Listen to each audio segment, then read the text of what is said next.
Test.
Mr. Goodman, calling Mr. Goodman. 30 seconds, Mr. Goodman.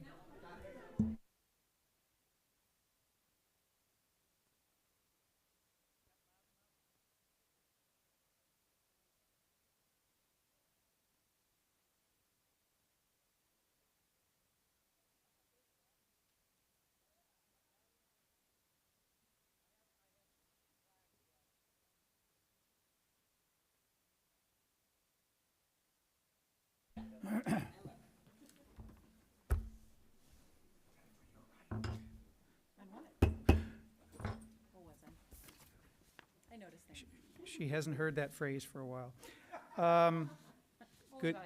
Good evening and welcome to the Saline Area Schools Board of Education meeting for October 10th. I'd like to call the meeting to order. And could you all please stand as you are able for the Pledge of Allegiance? I pledge allegiance to the flag of the United States of America and to the republic for which it stands, one nation, under God, indivisible, with liberty and justice for all.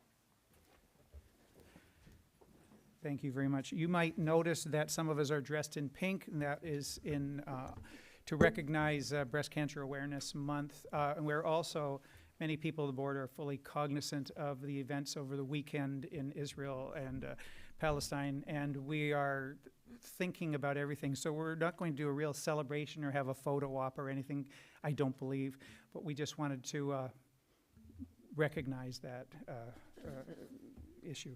Public comment, please. A member of the public may address the board brief. Oh, do we have any? Skip or tick.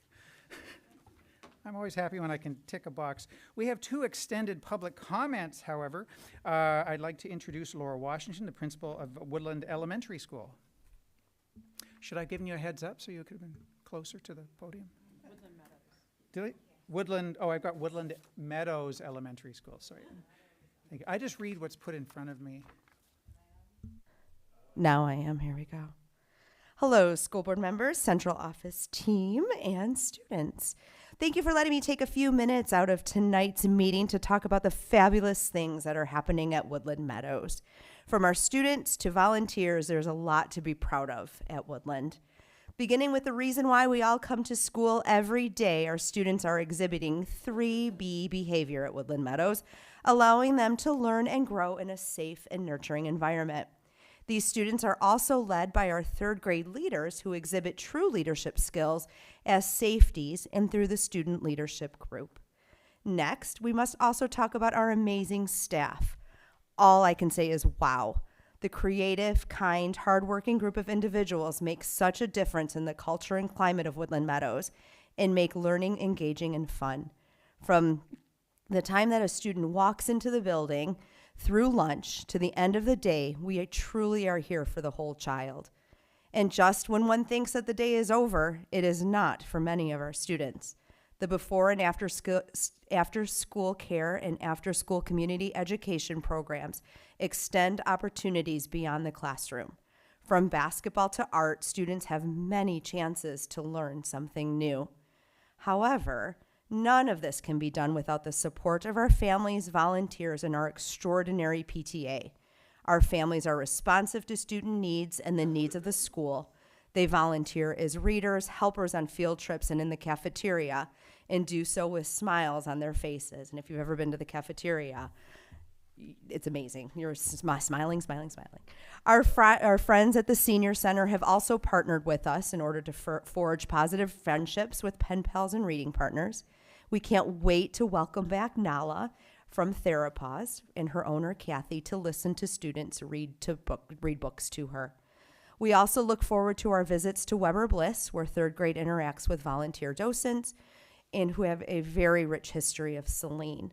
Second grade actually was already there this week. I think they finished up today to Weber Bliss, and we are so thankful to have this historic resource directly on our campus. In terms of the PTA, this group has hit the ground running, literally. The PTA organized a very successful fun run where we raised over $24,000. We have already had one mini book fair and are looking forward to our next one later this week. And we ensure all students receive a book from the book fair through a voucher system. We also combined with Heritage this year to co-construct the first ever Woodland Meadows Heritage Game Night, where we opened up our campus and have activities both inside and outside for all the community members. And who could forget the food trucks, because they were delicious. So, like the statement that I made earlier, wow. There's a lot to be proud of at Woodland Meadows, and all of you are welcome to come and visit at any time and see it for yourselves. Thank you. Perfect. I'll put it on my calendar. That is very responsive, yes. Thank you. We saw that coming. Well, thank you so much. I would now like to introduce Ann Friedholm and Tammy Carr from the Chad Tuff Foundation. Now, we won't be asking you any questions afterwards because this is still public comment, but thank you very much for your presentation in advance. Thank you.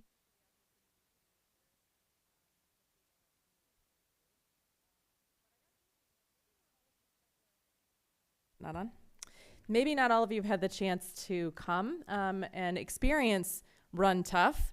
And it is only successful because of the support of the district. So I wanted to bring that to life for you a little bit. Is this the? All right, there we go. The first is the why. And, you know, I know most people around here especially know of Chad Tuff, but do people deeply know the why? And over the years, as I've gotten to know the why a lot better, you know, brain cancer is killing more kids than any other type of cancer. DIPG is responsible for almost half of the brain cancer deaths in children. So if we can solve DIPG, it's going to break open being able to cure all sorts of different cancers. And that's why we do what we can do, So Run Tough. This was our 10th race, which is crazy. It started weeks after Chad was diagnosed, and Tammy can talk about that in a second. But this was our 10th race. And this school district has been the core of support for this event every single year, and we can't thank you enough. We have about 1,000 people come every year, and it's shocking. Every year I get up and I ask, how many people, is this your first time? And maybe half the crowd raises their hand. And so it's great, more and more people getting to know the cause.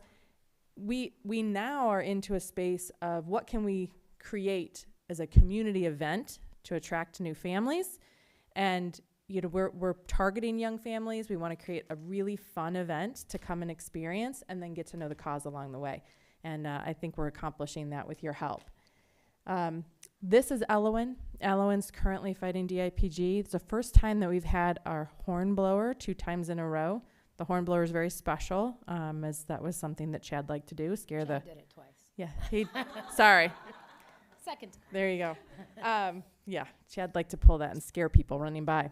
So we pick somebody every year, and Elowen isn't supposed to be here today, and she is, and she's fighting, and we have a lot to do with that. Therefore, you have a lot to do with that. Teams, from the dance team, the cheerleading team, football team, soccer team, baseball team. Those are Saline teams. Then we have Michigan teams coming in, and lacrosse and softball and women's basketball. It's so fun for the kids to see these athletes out supporting. And our own hometown athletes played a big part in that. Soccer, if I didn't mention that as well. Just an idea of kind of what the beginning of the event feels like in the parking lot. We've got Renew Salon, does everybody's hair if they want. And the start of the race is always one of the most exciting parts of the morning. I love this part. The kids, everybody gets a medal, and those kids love those medals, let me tell you. The cheerleaders and the dance team line the sides, and they're handing out the medals to the little ones. Last year, we introduced the tot race. We had 100 tots show up this year. If you want to come for anything, show up at 9:45 and watch this, because it is really fun. We had some special guests this year, which is always fun. The kids absolutely love it. Bally showed up this year with some really fun games. More games. The Saline FC shows up, and they help out in a big way. We had the whole Ox Field filled with sponsors and people running games, really trying to create that fun community event that people want to come to. So that's kind of a feel at one point of what the field looked like. And these are our kiddos. So I'm going to leave that up and hand it over to Tammy. Thank you. Thank you to everyone for always supporting Chad Tough. I know, several of you on the board. Michael went and took pictures with his drone for us because we couldn't get the good shot of the, strong boy on the field. Tim did the gravel, because we needed to change we have a 5K run and a 1K or 1 mile, and it was kind of complicated over the years. So the one thing was a different path. Well, Tim helped us put a new path in that's going to benefit the school as well. So it's a win-win. And many of you, have been involved with Chad Tough and have participated in the race. And this school district, Ann mentioned that DIPG is killing more kids than anything. And this school district is going to be part of the cure. We've raised and given out over $27 million in research grants. And yes, it started because of Chad, but it is so much bigger than that now. These are our 40 family partners. We've engaged a platform where, let me tell you, if I didn't want to do a foundation. This was not like this big ambition, right? It was that somebody had to do something. So that's why we started this. We don't want these other families to have to do something that, why can't we're going to do this all together. So we have families from all over the country and into Mexico that are part of our foundation. And this foundation is here in Saline, and it is the largest foundation for DIPG research in the world. So yes, Chad lost his life almost 8 years ago, and he would be in 7th grade right now and be 13 years old. That's kind of hard to wrap my head around, but it's so much bigger than him now. And this community should be so proud, because one day we are going to find a cure. And this community has raised over $2 million with us. And we're so, so grateful for the support. And the Saline school system is a huge part of our beginnings and will be with us hopefully until the end. So thank you guys so much. Thank you very much, Tammy and Ann. I really appreciate the presentation. Maybe I'll run next year. I have no responses to previous public comment at this time. Revisions or approval of the agenda items can be added or deleted from the agenda, or the order can be changed at the request of an individual board member or the superintendent. The agenda must be approved before proceeding further. I would like to entertain a motion to approve the agenda as printed. Would that be Mr. Austin? Trustee Austin? Support, Eastep. Support, Susan Eastep. Thank you so much. All in favor, please say aye. Aye. Opposed? Great. We are 7 tonight, correct? Great. All right, we have a student showcase this evening at long, long last. Yes, you can stand up now. I did not practice your name, but it's Erin Huderman. Hudeman. Oh my gosh, I should have asked. I'll just let you do your presentation. Thank you. Okay. Well, first, I wanted to thank you all for having me here today. I really appreciate this opportunity to come and speak about the Miss Saline Scholarship Organization. So, as you said, I'm Erin Hudeman. I'm a senior at Saline High School. I am the 75th Miss Saline. I was just crowned this past August during the Summer Fest. I'm 17 years old, and like I said, I'm a senior at Saline High School. I've lived in Saline my whole life, so I've gone to Saline area school since kindergarten and now up into my senior year. I have been a baton twirler with the Saline Twirlettes for 11 years now, and I've been competitive with them for about half of that time, and that opened the opportunity for me to be in the Saline High School marching band, where I'm a majorette, and I've done that for the past 4 years. I have been a Girl Scout in Saline for 13 years now. I am student council president of the executive council. And beyond all of those things, I really enjoy being involved in the community. I love attending any community events, interacting with everyone in Saline. So a little bit about the pageant. Like I said, I'm the 75th Miss Saline, so it was the 75th anniversary of this amazing organization. And because of that, this big milestone, they had a luncheon where I was able to meet several former Miss Salines, one of them being the oldest living Miss Saline, which was really very, very cool. She was a really awesome lady.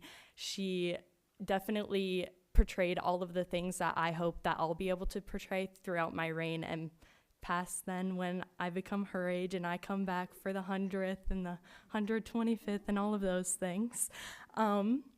So when I was able to meet her, she made this point to me that I thought was very impactful. She said when she competed for Miss Saline, it was one of the first ways that women were able to be involved in the fair, which was definitely very eye-opening. I'd never thought about it that way. It was a very long time ago, and since it's been going on for 75 years, I had never considered a time when it wasn't there. But she definitely opened my eyes to the fact that this is an amazing opportunity, and I'm very grateful that I was able to participate in this. And I know all of the other ladies who participated were also very grateful for that opportunity.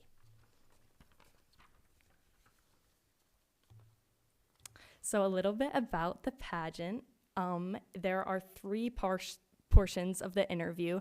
There is an interview a week before the pageant, which is closed off, just you and the judges. It's about 30 minutes long. They ask you a bunch of questions, but you don't know any of them ahead of time, so it's really awesome to be able to talk to them and just let them get to know you. And then during the pageant, there are 2 onstage questions.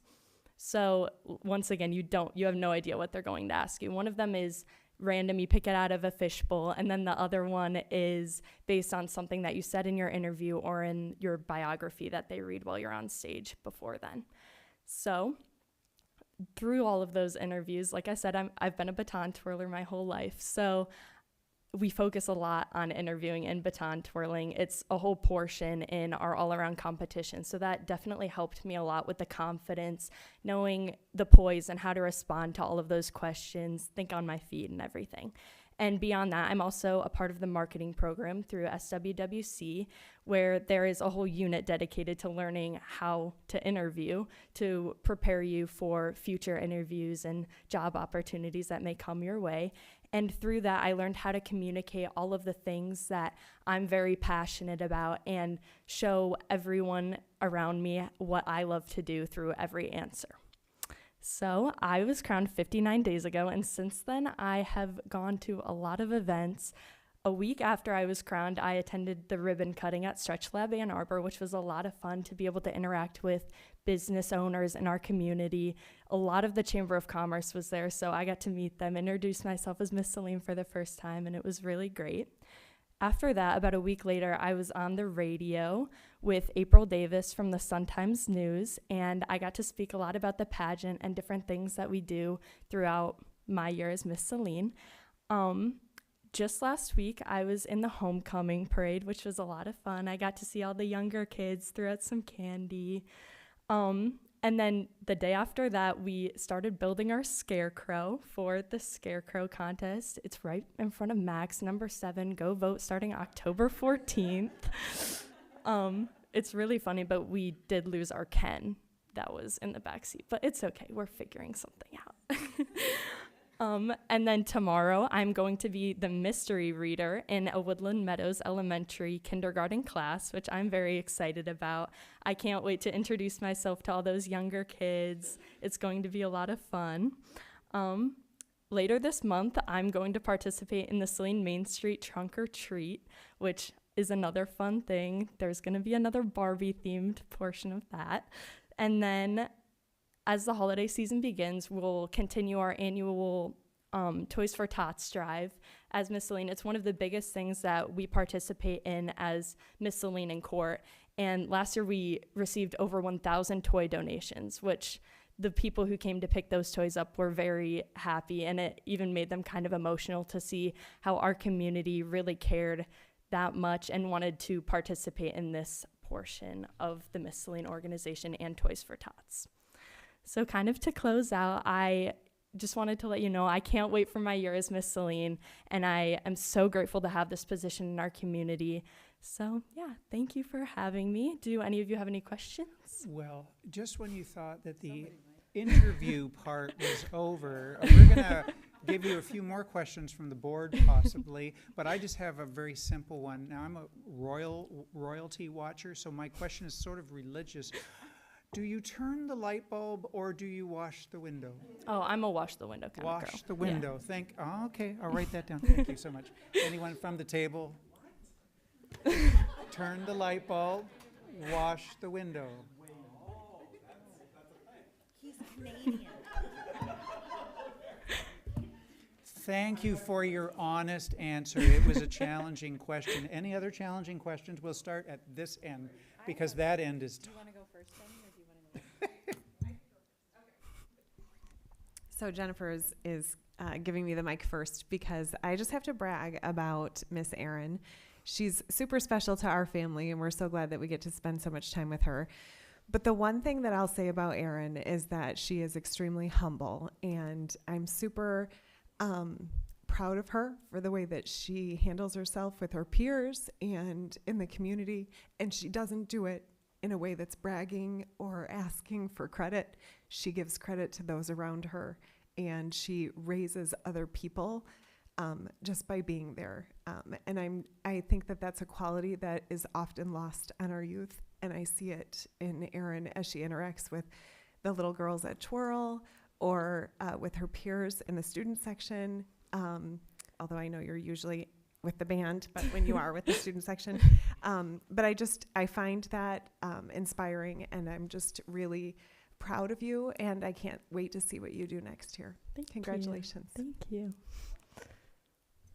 So to dovetail on Jenny's comment, my question is about little girls, because one of the things that I like the best about this school district is how I get to see how our secondary students really embrace our littler hornets.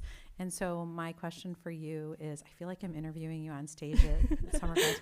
My question for you is what would you tell those little girls if when you go to Woodland Meadows tomorrow, or you're at Pleasant Ridge or Heritage or Harvest, what would you tell them about being, as a big hornet, what advice would you give them for being a good community member and Saline area school student? Yeah, I would definitely tell all of them to go into every endeavor that you face with a lot of confidence. I know that was huge for me in participating in Miss Saline. I kind of had my doubts at the beginning. I didn't really want to speak on stage. It made me a little nervous, but I felt like I had to do it and go into it with a lot of confidence, and that definitely helped me. And I know it would have helped me when I was younger, throughout middle school and going into high school. It's pretty scary. So having that confidence is definitely something that can really help you out. Thank you. Very good job. Thank you. Trustee Eastep. Congratulations. Thank you. So you had mentioned, I think you said your court. Is that what you Yes, referred? yeah. And said that they helped you out. I think that's great. I'm wondering what kind of other things that you all do as a team. I think it's a great leadership opportunity for everyone, right, who Yes. participated, and giving you a leadership opportunity as well. So just interested to see what you all are able to accomplish together. Yeah, so we've actually, out of those events that I listed, I think I said 7 or 8 of them, they've been with me for probably 6 of them. So it's really amazing to have those girls by my side. They're both in my grade and we're all really good friends. So it's a lot of fun to do those things together and have this opportunity to be leaders in the community together. So throughout the year, during our Toys for Tots drive at the Main Street Trunk or Treat, we're going to be doing almost all of that together. Thank you. All right. First of all, I want to applaud your dedication and commitment to community service and outreach, right? I think that that's a really commendable thing to do, and it's a really good way to reflect, to demonstrate like your character. And obviously Jenny spoke into that big time. What she didn't speak to, I will tell you, is how much better in photos of the king she made him. So, right? For those who don't know, Drew Miller was the king and Erin was the queen at homecoming. So, but I just want to applaud your commitment to that, to community service. And I want to thank you for your commitment to Saline as a whole. Thank you. Thank you. Something to add, Mateo? Yeah, I don't have a question, but I just want to say thank you for presenting. And I didn't know all this stuff about Miss Saline and how involved Miss Saline is in the community, and that's super cool. And that's super cool that you said the twirlettes, is that what? Yeah. Works with interviewing and stuff like that. That's a very cool thing, and that's what I want to say. Yeah. Thank you so much. Thank you. All right, well. Oh, you don't have to say anything, Tim? No, but I'm really impressed with how active you are. I see your picture everywhere, and then I sitting there at the band performance last night. Here, like, oh my, she's that too. So, yeah, you're everywhere. Well, thank you very much for sharing this evening, and we wish you all the best. And what did you say? This was day 56? 59. 59. Yeah. But not that you're counting. All right. Well, thank you. Well, thank you so much. I Thank you appreciate guys it. so much. Thank you.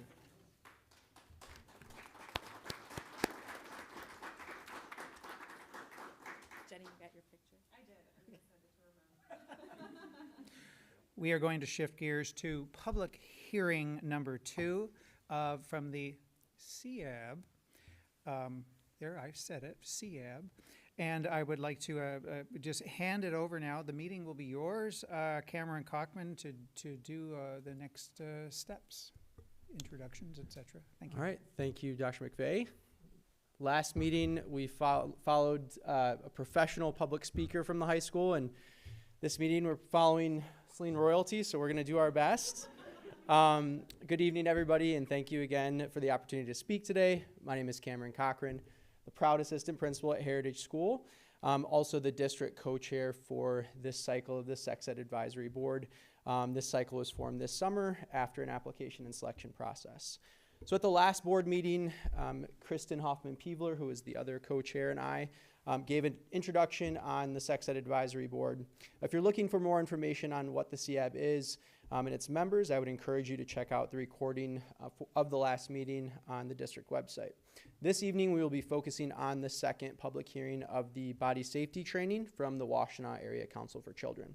The WACC is an organization that has a long-standing partnership with the district and has been involved in schools in Saline for things like cyber safety and other presentations. The CAB unanimously voted recently to move the body safety training to public hearing.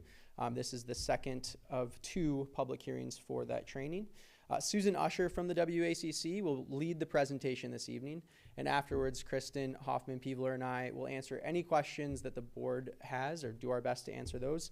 What questions we can't answer, we'll plan to answer at the next meeting before the board votes on whether or not they'll approve. Lastly, there has been a Google form sent out to families in the district through building-wide communications. We will plan to address any questions that come from that form at the next meeting as well. So far there haven't been very many questions, but we look forward to, again, reviewing those So without further ado, I'll pass it over to Ms. Usher for her presentation.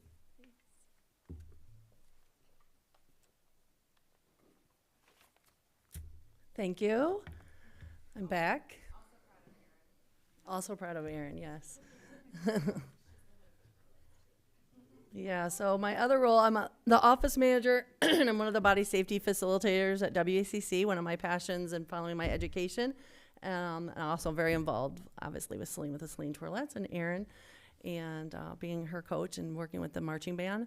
And we've even talked about body safety. I've talked about it with Erin and how important it is, and kind of building, you know, I work primarily with young ladies, but how important it is. And we've talked about it even in class. So the importance and what the relevance would be, and what the relevance would be to these children here. So I'm just going to work through our presentation again and hopefully answer any questions that you may have. Washington Area Council for Children, we are the designated child abuse agency for Washington County through the Children's Trust Michigan. And this is our mission statement, and all of our programs and our education programs for children and adults all focus around that primary mission of eliminating, we'd love to eliminate child abuse and child maltreatment. When you look at our programs, we kind of look at keeping kids safe for a lifetime. So if you look at this continuum, we have a safe sleep program and safe baby program that we try to educate mothers and families about keeping babies safe. Then going into kind of the next stage of life of our body safety program and targeting those most vulnerable children. And then looking at middle schools, our cyber safety and our peer mentoring and bullying programs, and then our cyber safety and mental wellness and resilience for high schoolers. Robin Batten is here. She's our program manager. She has worked with Ms. Washington for many years, Mr. Raft. So we're already in your schools. We're already doing the cyber safety, and we are the prime component for that education. So this would just be another extension. About our body safety program, it is an evidence-based program for children ages 3 to 7. Kind of compiled some data, and from 2022 to 23, 96.6% of teachers and parents that have went through the program have said that they feel like there is a demonstrated knowledge about personal body safety, personal safety, and communication skills. We currently are in Ypsi Public Schools, Manchester, Ann Arbor, Milan. We're in many Head Starts, many preschools. And actually, like Teddy Bear Preschool, we did a train the trainer, so then we train their staff and they make that part of their curriculum under our guidance. We have serviced this year, like the 2022, all the way to this current time, we have serviced 4,096 children. And we hope to have more. Obviously, if we add Saline on, that would be many more to the numbers of reaching those children. Also, we've reached 299 adults that have been there when we've presented the body safety program. So I think that shows our commitment to the community. It is a free program, and it's under the direction of the program is adopted from Dr. Sally Wertel, who's a sex ed educator and expert in the business. As you can see, that BST empowers children with knowledge about general safety principles, so they have the strategies to keep their body safe. We're also trying to teach children how to recognize, how to respond, and how to report inappropriate behavior. So we really focus on the 3 R's: to recognize, to respond, and to report. Why do we teach BST? 20% of children who report sexual abuse are under the age of 8, and those are the children that report. 91% of children that are victimized of child sexual abuse, the perpetrators are by someone they know, a trusted adult. And that is covered in our scenarios of when we go through our scenarios of the okay to touch or not okay to touch. You know, we talk about that it's not always someone you don't know. It could be someone you do know, someone you love very much. You know, why do we teach BST continued? Is the health consequences of the child sexual abuse that can continue not from only their young age, but all the way through adulthood. Their physical health, the mental health effects, the behavioral health. You know, we know that trauma of sexual abuse just doesn't go away. It can continue through a lifespan. How do we teach BST? We come into the classroom, so it is based on 10 lessons with 15 to 20 minutes sessions for 2 weeks. And we can adapt that according to the school and the school needs, but we do it in the small group settings so we can build that rapport with the student in the classroom and have just the short time for the stories and the vignettes so the kids can grasp the concepts. The process that we do is we would coordinate. Christine is our body safety facilitator. We coordinate with the school administration, whoever the contact would be at that school. We set up the lesson times and dates according to what works for each school. We inform the teacher. We do have a letter that educates parents that is given out to every parent, and it does have an opt-out choice. Then we teach while encouraging adults to join in. If they like to join us, we encourage that so that they can continue that training at home. And then, of course, at the end, we provide a survey so that we can, see what the reactions are of students and teachers and parents. Now, week one lessons. And these are just a little sampling of our lessons because the cards, there's 86 cards. So obviously, I don't think you want me to go through all those today. So just a little sampling so you get an idea of how the lessons are taught. The very first lesson is I'm the boss of my body. We really want to empower kids that they are the boss of their bodies and what their bodies are. Then we go into poison, fire, and gun safety, kind of some general safety principles.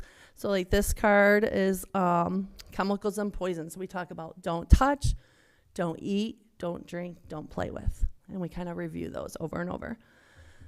The third lesson goes into being home alone or lost. So sometimes we need to be home alone when our parents can't be there. What do we do?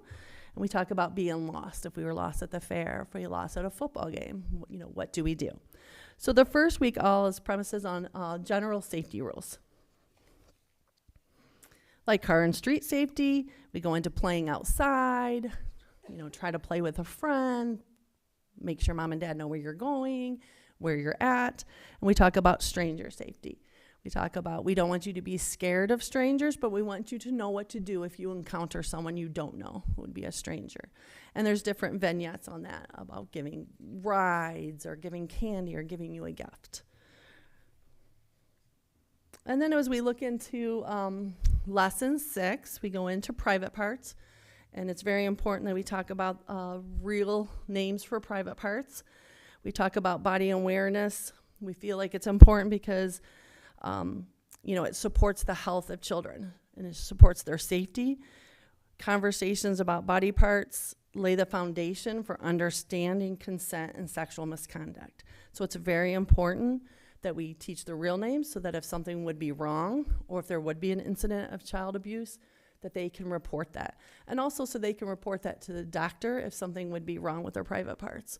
So unlike lesson 6, we talk about, in this picture, this boy has a penis, this girl has a vagina and breasts. On our backside, everyone has a bottom or buttocks. We talk about everyone has private parts and everyone has a right to keep them safe and keep them private. They're yours, nobody else's, and they're special. And you have a right to keep them special. We talk about where is this little boy and girl, what does it look like they're doing? They're going swimming, right? They're going to the beach, right? And we cover our private parts, but where we cover our bathing suits or where we cover where we wear our underwear. We keep them covered to keep them private. And then we talk about times when it's okay, when someone may need to touch your private parts, and times when it's not okay. So this story, card 25, is this mommy is changing the baby's diaper. The mommy needs to touch the baby's private parts. And that's okay. Can the baby change himself? No, that's silly. Right, the baby can't change himself. So the baby needs help getting clean. We talk about this is a first grader and he's taking his bath and dad may need to help him get his private parts clean because we do need to keep our private parts clean. That might be a time when it's okay. And if you can do it yourself, if you can get your private parts clean, you can say, no, thank you, I can do it myself. And then the next card talks about going to the doctor, where if you're sick or you're hurt or your private parts are hurting or itching, the doctor or nurse may need to look at your private parts. But mom or dad or your grown-up will be there to give the doctor or nurse permission. So those really are those 3 are the main premises of when it's okay for someone to touch your private parts. If you're sick, if you're hurt, or if you need help getting clean. And those are the only times when it's okay. So then we talk about the body safety rule. And I tell the kids this is the most important rule you're going to learn of all the rules we've gone over. The body safety rule is it's not okay for anybody to touch or look at my private parts or ask me to touch or look at your private parts. So we talk about the body safety rule and we repeat it. We say this is the most important rule you're going to learn. And then we say, what if someone does try to break your body safety rule? What do we do? We're trying to give them the tools so they know what to do if there is inappropriate touching or inappropriateness. So we say we're going to say no, we're going to go, and we tell. And we really try to get the kids to say, what other ways could we say no? Trying to get them to come up with, I don't like that. You're breaking my body safety rule. Stop that. And we say that's a time when you do not have to use your manners. You say no, and we kind of say it loudly in class so they know. You can be very assertive. You can go. You get away from that person. We talk about different ways to get away. You know, if you're a young person, you can't just leave. You know, you can go on the other side of the room. You can leave the couch. You can go find grandma. You can go upstairs to get away from that person that may be breaking your body safety rule. And you can tell. And we talk about who could you tell. And we try to get the kids to recite, you know, mom, dad, grandma, auntie, teachers, bus drivers. We try to get them to tell who are those people, safe people that they can tell, because we want that person to stop breaking their body safety rule. And this next is a scenario so that you understand. Oh, I forgot this one, didn't I? Sorry. I'm skipping along. Next is who and what. So we try to get them to say who broke your body safety rule and what did they do exactly. So we're trying to get them to remember as many details, their name if they can, what they were wearing, where they were at, and what did they exactly do. So that's why it's important for them to know the real names of their private parts, what exactly happened. There's been many court cases where judges can't decide if a child really knew. They say there's this worst case. When I first started doing body safety, there was the worst case of child sexual abuse in Indiana, where the little girl said he put it in my pocketbook. And the judge could not decipher if she really knew what the pocketbook was. So we're letting people, get away with these crimes because we need to educate children so that they really know. So people take us serious and take these children serious. So now I'm going to move on to my scenario. Thank you, Christine. So this is one of our scenarios, and there's several of these, but this is just one that we selected that we feel like embraces what we're really trying to teach. So this is Ricky, and this is his big brother and his mom. And sometimes Ricky has to have a babysitter because his mom is still at work and his brother's at basketball practice. And his mom says, Ricky, you need to listen to the babysitter. Of course, we want to listen to the babysitter. We need to follow mom's rules. And so Ricky is playing with his babysitter, Nancy, and they're playing games and having a great time. And then it's time to run his bath. So she does. But then when Ricky's taking a bath, Nancy comes in and says, Ricky, if you let me wash your private parts and touch your private parts, I'll let you stay up late and watch a movie, but we must keep this a secret. So what should Ricky do? I'm really trying to get the children to say, try to get them to say, what should he do first? He should say no. And then we show him the card. Yes, that's right. He says no. And then what's our next step? Go. So what can Ricky do? He's there with a babysitter. And so we try to get them to think of solutions. So he went to his room. You're right. Great. He went to his room and he shut the door and he waited for his mom to get home. Then later that night when he was on the couch, he was thinking about what happened. And should he tell his mom what happened? Yes, he should tell his mom. And what should he tell his mom? And we try to get them to say, like, Nancy, and she came in and she promised me something. And that's a part of the grooming process. And many of our vignettes talk about that, about the grooming process and promising something special. And she said that keep a secret. And that's one of our, rules we talk about is we don't keep secrets about private parts. We keep secrets about gifts for our teacher, our dad. We don't keep secrets about private parts. So that's your clue. That's not okay. And so then we always end that his mom gave him a hug and was so proud of him for telling, and that no matter what happens or if someone tricks you into breaking your body safety rule, that it's never the child's fault. You didn't do anything wrong. So we always want to end on a positive note. And so that's kind of, that's a summary of our program. We try to reinforce, and build on it by the different vignettes and build from day to day. And we always end with, I'm the boss of your body, so I'm going to end with that again today. So if everyone put your thumbs up, please. And please repeat after me. I'm the boss of my body. From the top of my head to the tip of my toe and everything in between. Thank you. Thank you very much.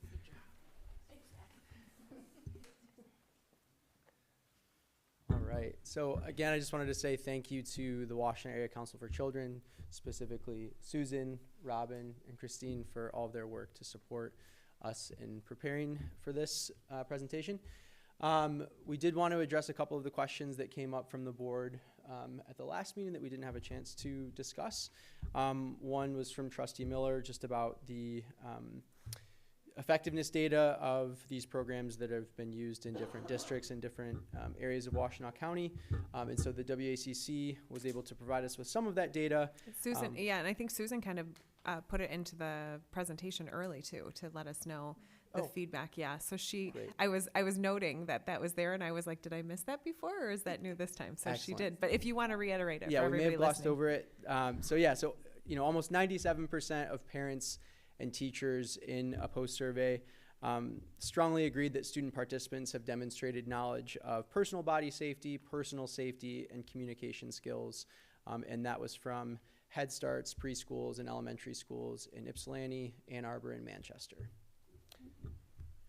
The other clarification that we wanted to make that we heard both at the dais here and in the few responses that we've received from the community is talking about how to address gendered language within the presentations. And I think one thing that was misconstrued when I spoke last time about this, when Trustee Miller asked about it, is that the language is tailorable for the specific classroom. So in the event that there is a child who is not cisgender, who may be non-binary or transgender or differently gendered than a typical cisgender student, the material is adjusted in order to serve the needs of the people in the classroom.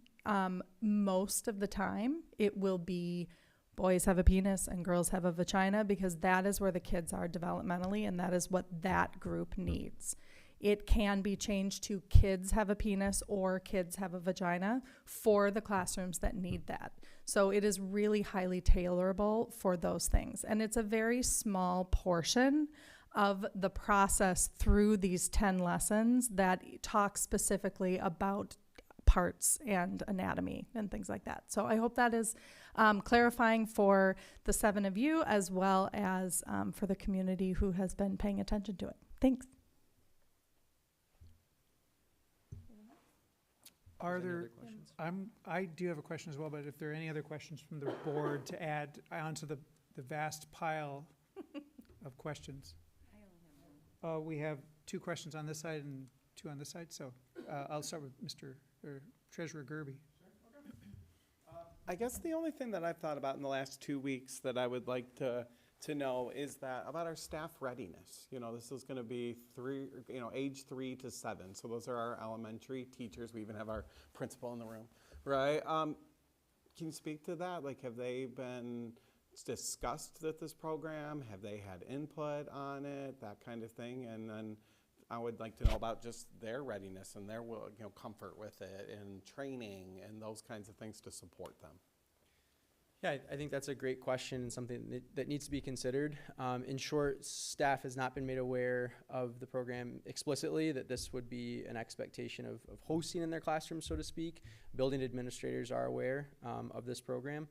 It's important to note that the WACC will be coming in to facilitate the conversations and to lead the presentations, and so that teachers would be there to help and kind of assist with that, with both like classroom management and also just encouraging conversations at home with a trusted adult if it gets to the point where it would be a question that they wouldn't be able to answer. But I have full faith in our building administrators to have those conversations in their buildings with teachers to make sure that teachers are prepared and feeling comfortable with helping facilitate those questions. Yeah, good question.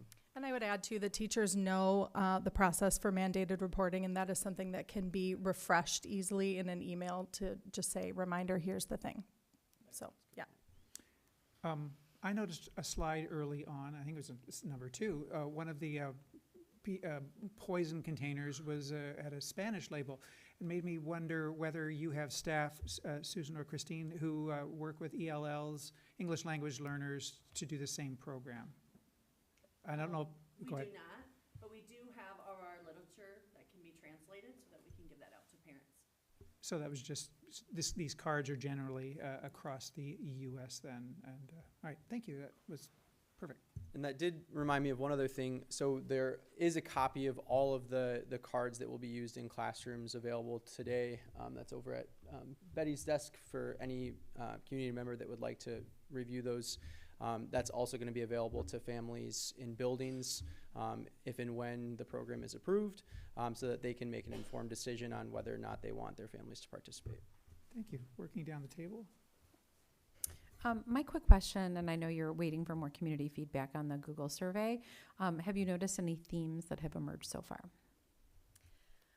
Well, so far we've had 12 responses. So it's a very, very small sample, but with the exception of 11 of the 12 are very supportive and really looking forward to the program coming. The big question that has emerged out of those 12 respondents is this an every year lesson that occurs and builds as the kids grow, and or is this going to be every other year? And the recommendation of WACC is that it is done every year because kids grow and kids learn best with repetition. So I guess you brought up the point about not using gender versus sex language, and that it can be tailored. But I think it's hard for a teacher to be able to necessarily identify that for a child, right? If the child's not out, or, maybe not ready to come out and have these different views of what boy, girl is. So I'm very disappointed to hear that it'll be per individual basis to talk about body with the penis, body with the vagina, versus, but she's gonna come up and talk, but. Well, one thing we talked about in our office, on the card, it does say boy, girl, but we can generalize that by saying, you know what your body parts are. In this picture, this boy has a penis, this girl has a vagina, but you know what your body parts are, and your body parts are private, and then we keep going with that scenario. Yeah, I just want to make sure that it's all inclusive in Saline schools, if that's what, our policies are geared towards. We have a transgender and non-binary students policy, and that's one of our goals, specifically through CAB, that has been brought up through surveys and everything of being inclusive of LGBTQ. So I want to make sure that there isn't confusion for children who may be a girl and have a penis. And just to make sure when we're talking about those correct words, that is very clear and inclusive as can be. yeah, I totally understand and agree with you, Susan. I think that trustee Step. I think that the amount of time that is spent on anatomy is very, very small out of the whole thing, and the goal is to learn the words and then to be able to apply that knowledge into situations where they get to have the power to be the boss of their own bodies. And so I hear you when there are kids that may not be out, may be questioning all of those different things, and the goal is the safety portion, and the anatomy really doesn't come until grade 4, and that the goal is always to be as inclusive as possible, and we have to do our best to get the message of safety and personal power out first. That's the goal. So thanks. Well, it's not one or the other, just to be clear. So it's only fourth grade that we talk about body parts, is that? So fourth grade is the first year that students in Saline are have access to formal sex education. Yeah, which isn't inclusive either right now, currently. Yeah, okay. But yeah, you're talking, regardless if it's a small portion, it's something we need to be aware of, and whoever comes into the schools to be thinking about that actively. I appreciate that, and I appreciate Susan's clarification. I think that's an important, kind of verbiage for that, and also partly a conversation that we'll have with building administrators and share that with families.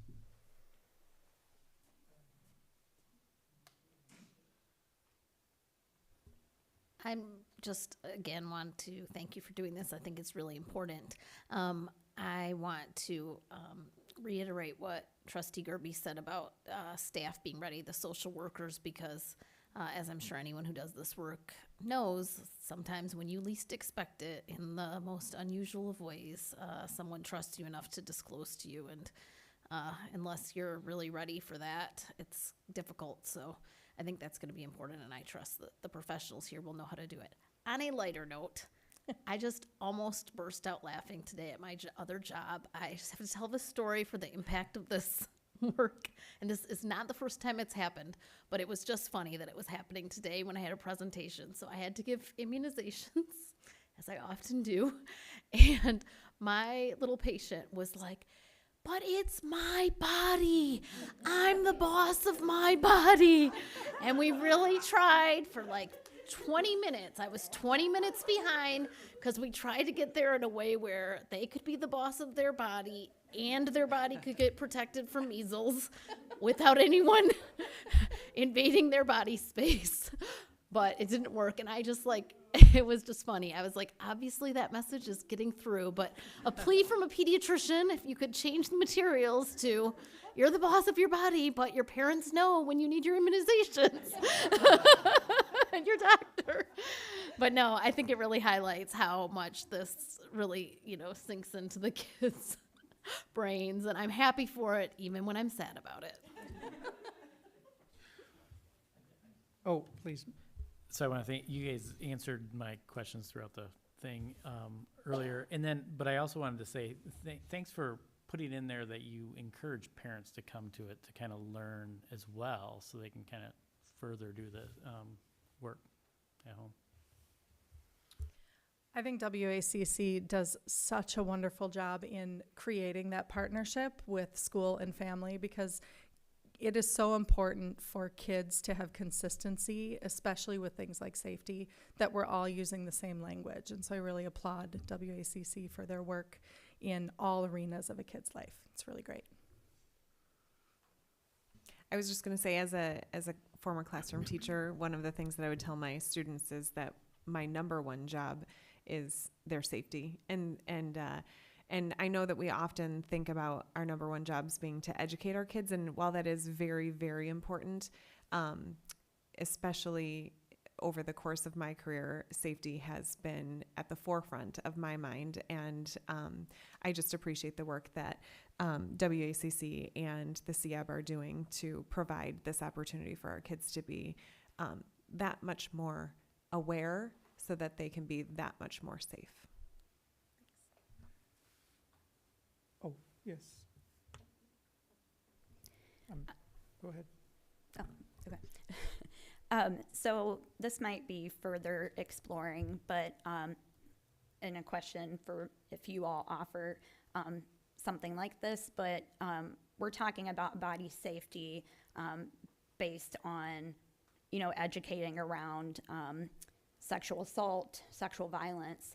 And I'm wearing purple today for Domestic Violence Awareness Month. And I'm just curious with, because you all, do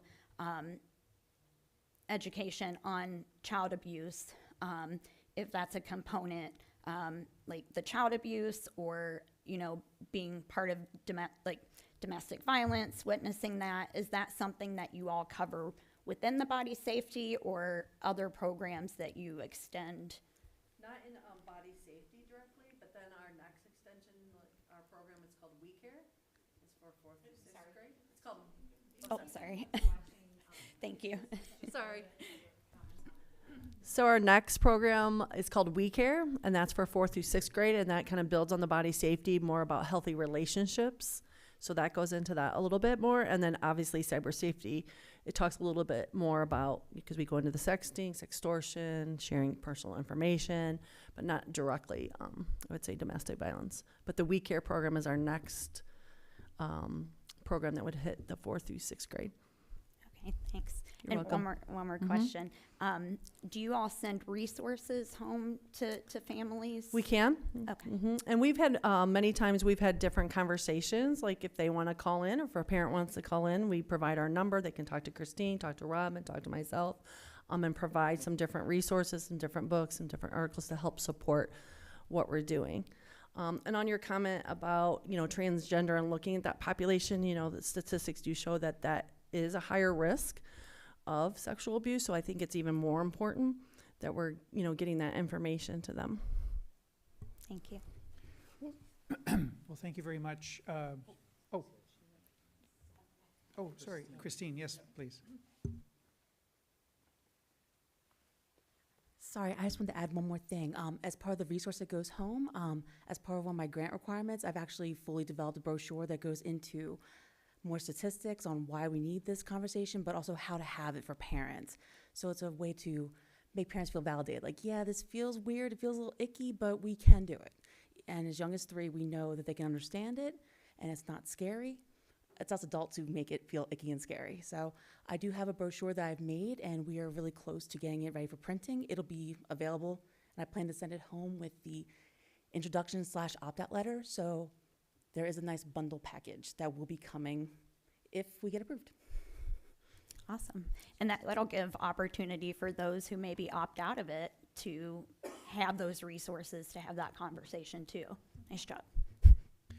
Well, thank you very much to Christine and Robin, who had to leave, and Susan and Kristen Hoffman-Peevler and Cameron. Thank you very much. We will probably see you at the next board meeting. I think that's 3 weeks from tonight. And at which time we'll...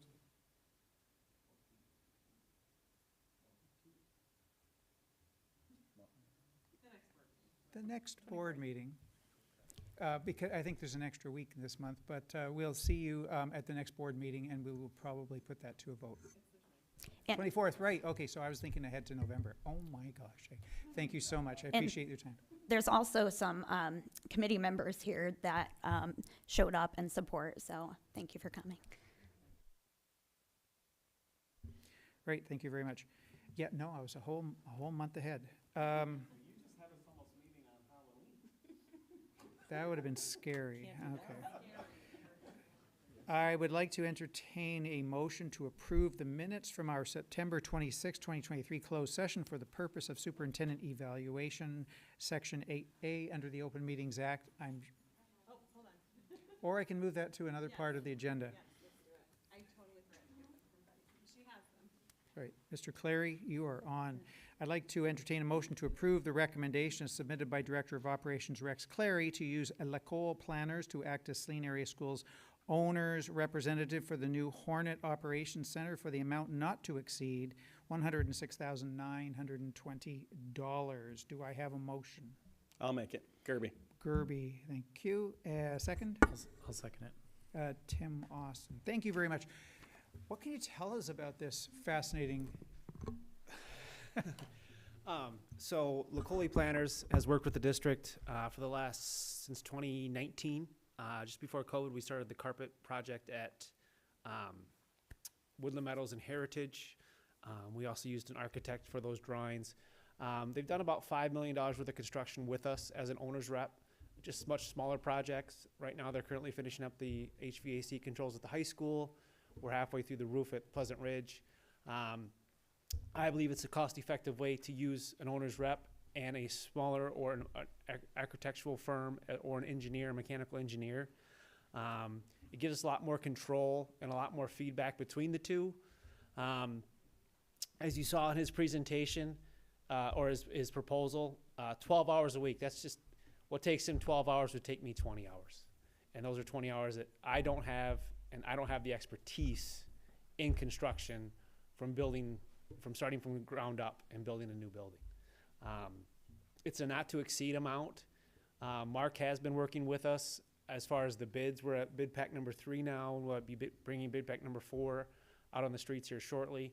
A.R. Brower's done a great job of bidding and getting bids, but working with schools and our regulations and the way we have to do things is a little bit different than doing our commercial bidding and how we award bids and proposals to contractors. So A.R. Brower has learned a lot from Mark as well. Even with the added amount, it still keeps us under the budget for the architect and CM for this project, and we are still trending under budget. We'll be bringing that bid pack to you to the next meeting. We will still be substantially under budget at this time, even with this added amount for the owner's representative. Well, thank you for that under budget trend. Are there any questions from others on the board before we put it to a vote? No. Hearing no questions, all in favor, please say aye. Aye. Opposed? No. So thank you very much, sir. Thank you. Now, I'd like to entertain a motion to approve the minutes from the September 26th closed session for the purpose of superintendent evaluation AA under the Open Meetings Act. So moved, Stebbin. JS, support from Mr. Gerby. Thank you. For those of you who are new or attending from AP Government, oh, got your attention. At this point, we are quietly reviewing the minutes from a closed session that was not open to the public. That's why we're not talking for the next minute or so. We'll put it to a vote. Thank you.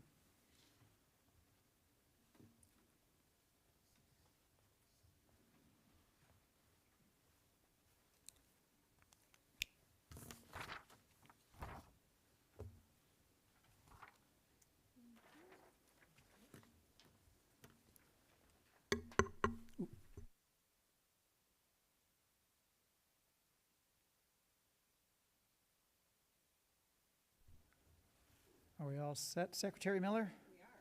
Thank you. All in favor, please say aye. Aye. Aye. Opposed? Say nay. All right, thank you. We have another set of minutes, which, if you want extra credit, you should note that you keep these for 1 year and then shred them. Thank you. We now have 2 discussion items. The first will go to the chair of the Finance Committee, Treasurer Brad Gerby. All right. Fortunate to meet with the team today. And we had 5 things that were on our agenda. I'll try to cover them quickly. We talked about student count, right? Student count is on our minds. And the reality for us is that we did have count day. It takes us about 30 days to figure out how FTEs work. So we count our students, but some of our students are students in different kinds of programs, whether that's alt ed, whether that's there at EMU for, like we have different types of things. So FTE is how we capture funding. And so we need about 30 days to kind of figure out some of the blended things that come along with that. Also, we blend our count with previous student counts. So anyway, long story short, we'll have a more solid number. We're trending in that down 90-ish range, which is it's more than the 68 we initially said we were going to be, but we're in the ballpark. And like I said, let us do the work with the FTEs and figuring all that out and then give you more of a concrete thing. And we anticipate being able to do that soon. So that was the first thing. The financial audit. So we have been undergoing the financial audit. I am sure that our esteemed Miranda Owsley is happy to see that coming pretty much to a close here. And it's continuing, but Plant Moran is going to visit the board in November. So we should plan for in November that Plant Moran will come to us with their recommendations and things that they are seeing. So we should plan for that visit in November. So please put that on the agenda, Michael, for our meeting. Consider it put. Thank you. We continued our discussion and work, and guys, this is going to be something that this finance committee and the next finance committee is really going to have to work with about restructuring. There is some structural things that we are going to have to address with regards to not COVID funds not being able to support us in the way that they have in the last couple of years. And so we're going to have some things on that, and we're coming together with possibilities and goals. I really appreciate the work of our superintendent. I really appreciate the work of his team to talk about these things. They are meeting in groups to come up with what are some possibilities, what are some goals, what are some, so that we as a team can say, okay, and talk to our community about if we had to make some difficult decisions, and they're all difficult decisions, which ones are the ones we, support and want to, really get behind. So that is the work of the team right now, but it's going to be the work of the team for a while. That is my belief. And anyway, we may in January or February come back with a financial budget amendment. I would anticipate that is a probability at some point. So I would anticipate that early in the year, January, February. And I will also say that as a finance team, one of the conversations that we're going to have, quite frankly, is because of we may, a loss of 90 students potentially and some structural things, we might need to have some conversation as a finance team and then as a board team about where do we want to go with our goals with regards to our fund balance, right? And where do we want to be on that? I mean, that's something that is just a fact, folks. And how do we do that, and what is our comfort level with it, and all of that. So that is a discussion that I think we should be preparing ourselves for. And the last thing I'm so proud to show off is our new head of communications, Jacqueline Martin, with Ben and with you said Robin Schmidt, put together an incredible resource. And I want to show this off to our community, okay? So from our board page, can you go to our board page, Ben? So if you click on the compass, I think it takes us there, right?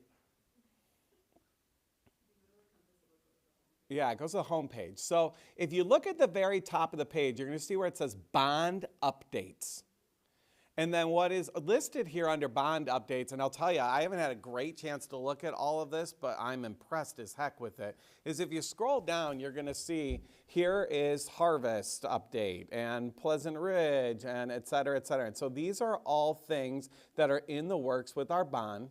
And then if you scroll down even further, you're going to start to get some timeline stuff. So if you're wondering, okay, what are we trying to accomplish? Well, this past summer, right, you probably saw us on the roofs at Harvest, right? So that was the roof completion and some HVAC stuff. You saw the groundbreaking in the fall that we had a couple of weeks ago with the operations center.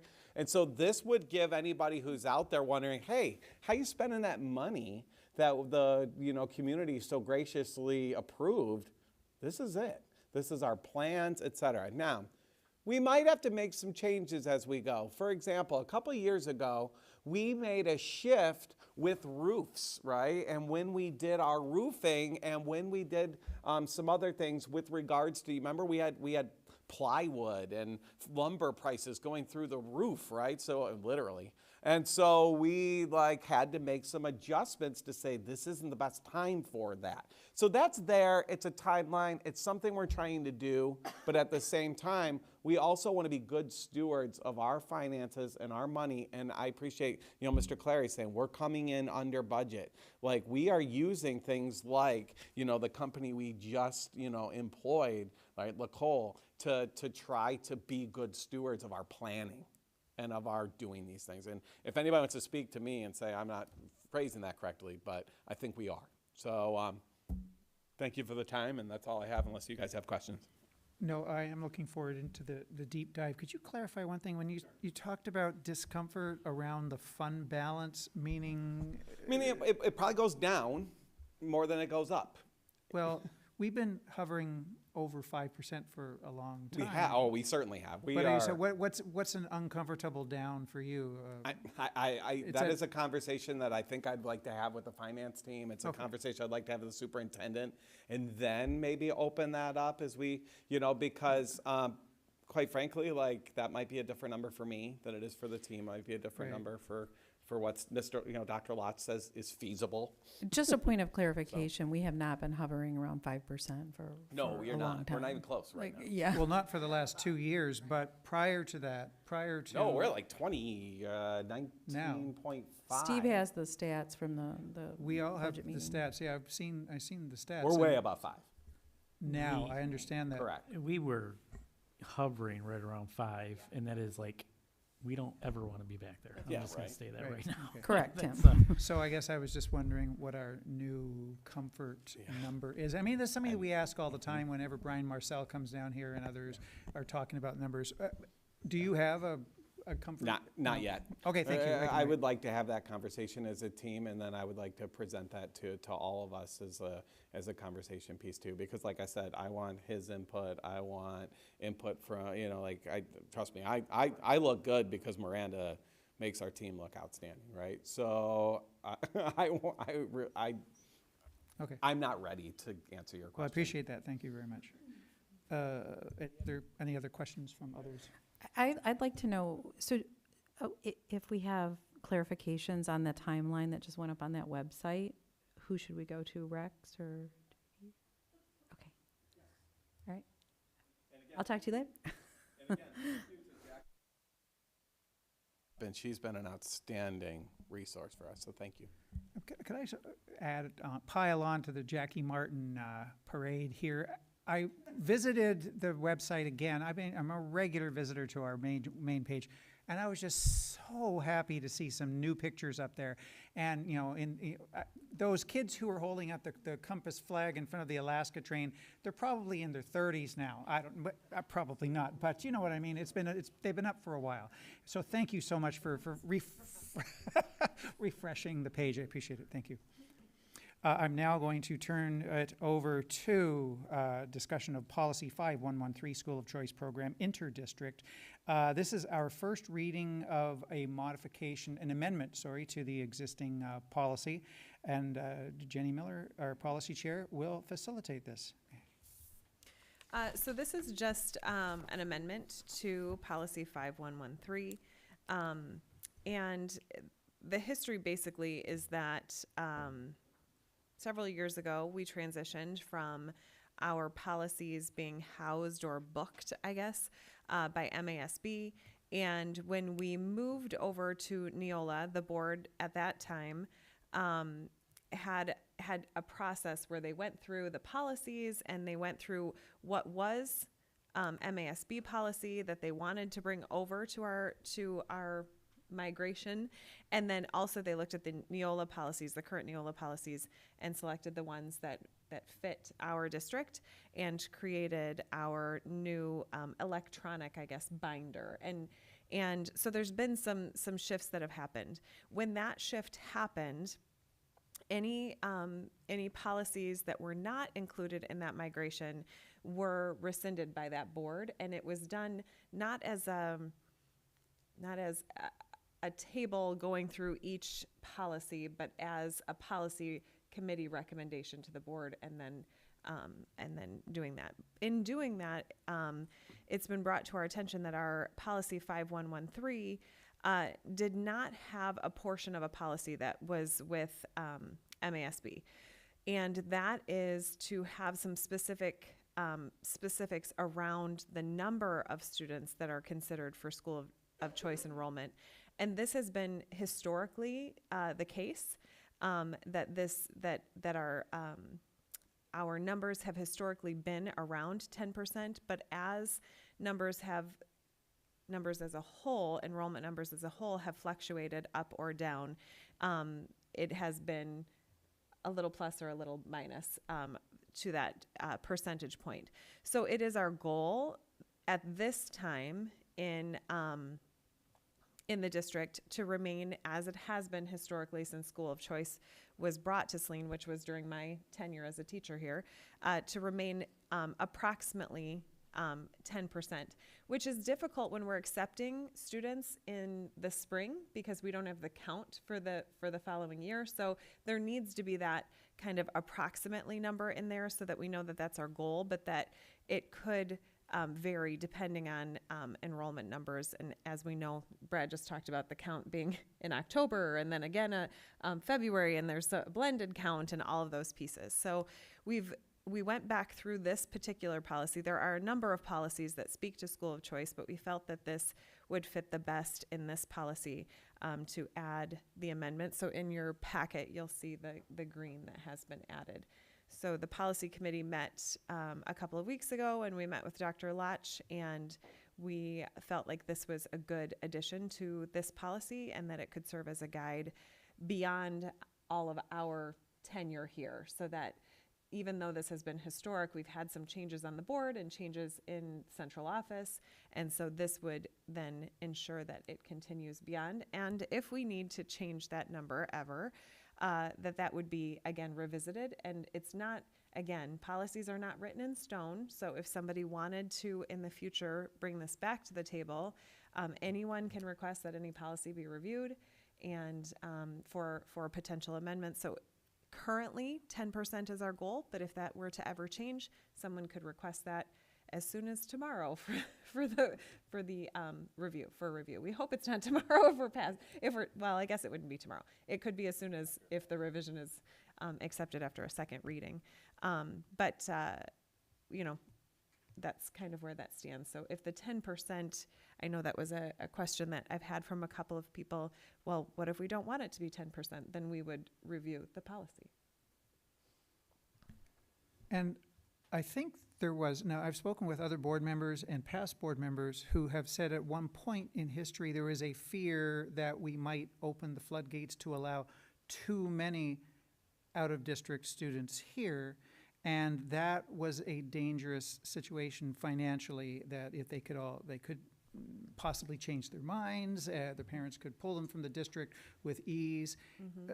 I'm not sure even if that's exactly the case, but I'm trying to determine the number 10 isn't particularly a magic number. It's a pretty rough guideline. Then. It's a guideline, but I will share that in other districts where there is not a cap or the cap is much higher, there has been, and I think it's been several years, but there has been an issue where numbers were inflated, but didn't stay long term. Those students didn't stay enrolled long term. So when they accepted, I want to say, this is just spitballing, I think it was something like between 40 and 60%. There were two districts in particular that opened doors and had a much, much higher percentage. And those students didn't stay long term, but the district had adjusted for that number of students. And then when those students, a large percentage of those students did not stay, major changes had to happen to the FTE and to the operations of the district to accommodate those changes. So we don't want to get ourselves into a situation, and we haven't been in a situation where we've had to adjust FTE or offerings based on our school of choice numbers. Thank you.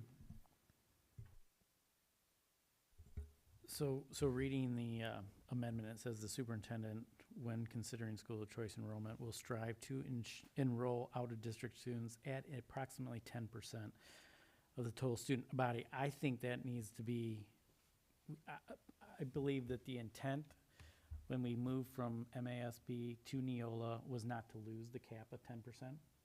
And I think even talking to ex-administrators and superintendents, that it was all about putting it back in there, getting it back in there, then things happened, COVID happened, so forth. So it never made it back in there. So I don't like the vagueness of this. I want, when we were having the school of choice conversation back, was it February or March? I can't remember when exactly.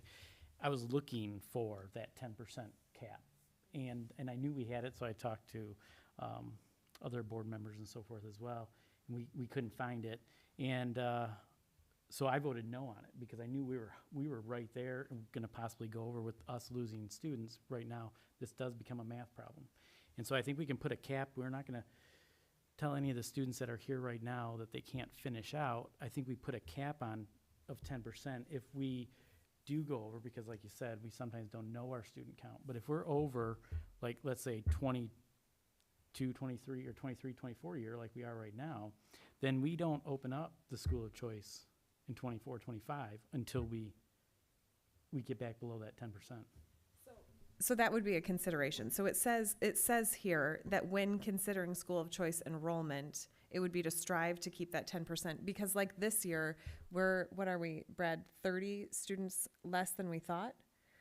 So, 20, I mean, we're 22 under our original projection. and if we were to set a hard cap, even though maybe unlikely, but it is likely that we would have an issue with students who are enrolled that we've made a promise to, and those could put us over. Yeah, and we wouldn't tell them they couldn't. We just would not be able to accept And more that's what students. and that's what this policy says, that That when does not considering read that. I don't read it says that. when considering school of choice, that the superintendent would strive to maintain approximately 10%. And the reason for that approximately is because numbers are not readily available when those choices are being made in May. Well, I can clarify. So ultimately what would happen is if the board did say we want a 10% cap, and you would do anybody who's in the current district, even though we're slightly over 10%, would not get kicked out. But the method would be that next year I would figure out how many students are graduating from school of choice, because that cycle now is in process. And then we would be able to predict, based on current numbers, how many students we could take to stay under the 10% in the 24-25 school year. I mean, that's how that would play out if we had to do that. So how is it playing out now? Because I understood that that's kind of how it was being played out now. Well, What's the change if we?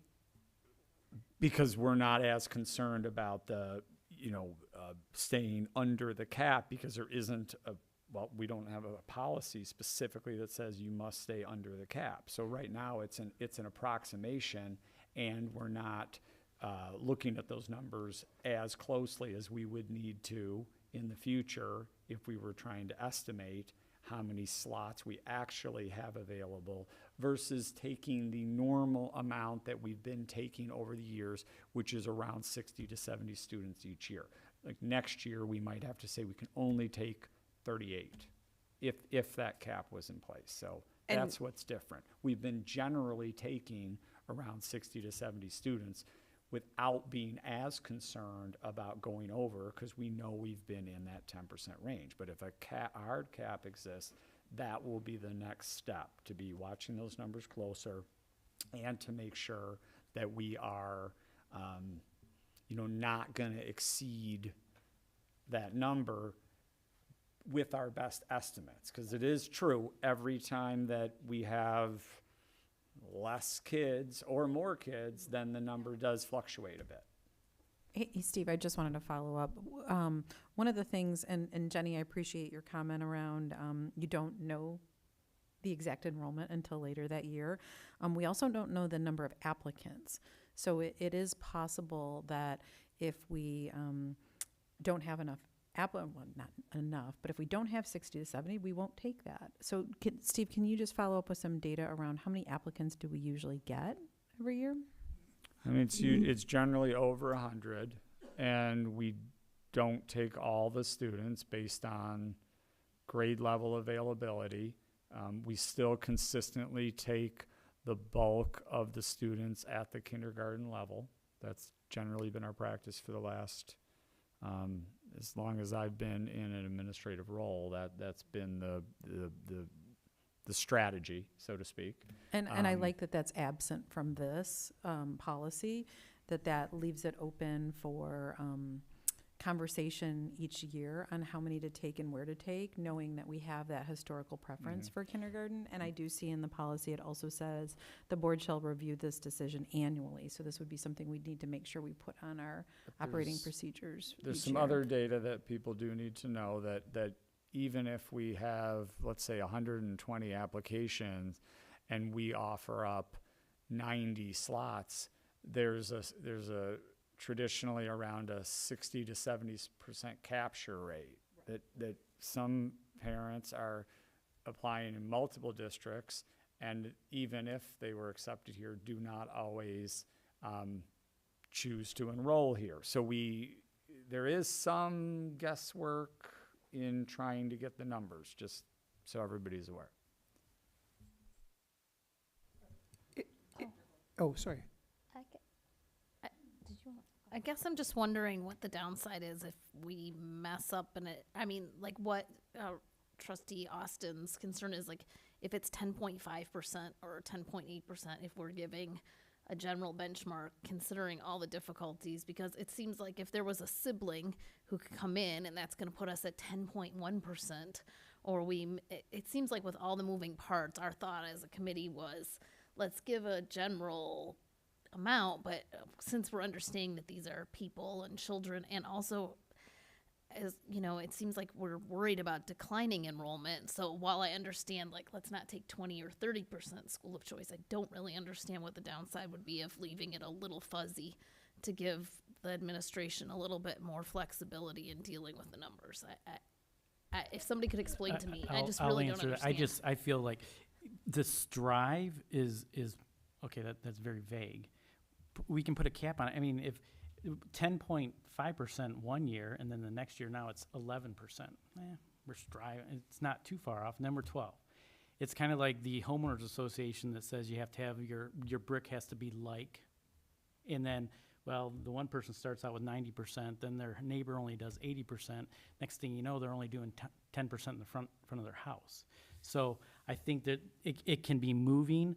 I don't see why, like Steve said, if we're going to strive to be at 10%, why can't there should be a cap, and then it forces us to keep that. I mean, it makes us look at it, and I understand we are in a declining enrollment situation here. So yes, we do have.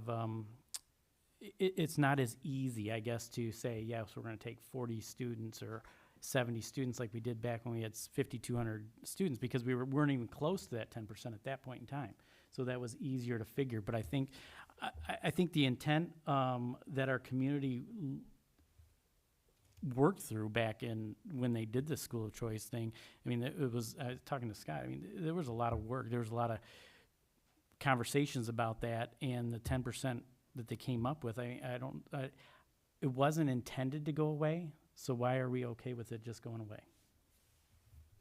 I'll just respond to that. I'm not saying that I'm okay with it going away. What I'm saying is that I think that this isn't because of the uncertainty. Like when you're measuring a house, for your example, when you're measuring a house, that's a hard and fast. But with the numbers fluctuating with students and with a blended count and with a count in October and a count in February, I think giving some discretion to the superintendent, and then as Vice President Stebbin mentioned, this is reviewed annually. I think that's where that kind of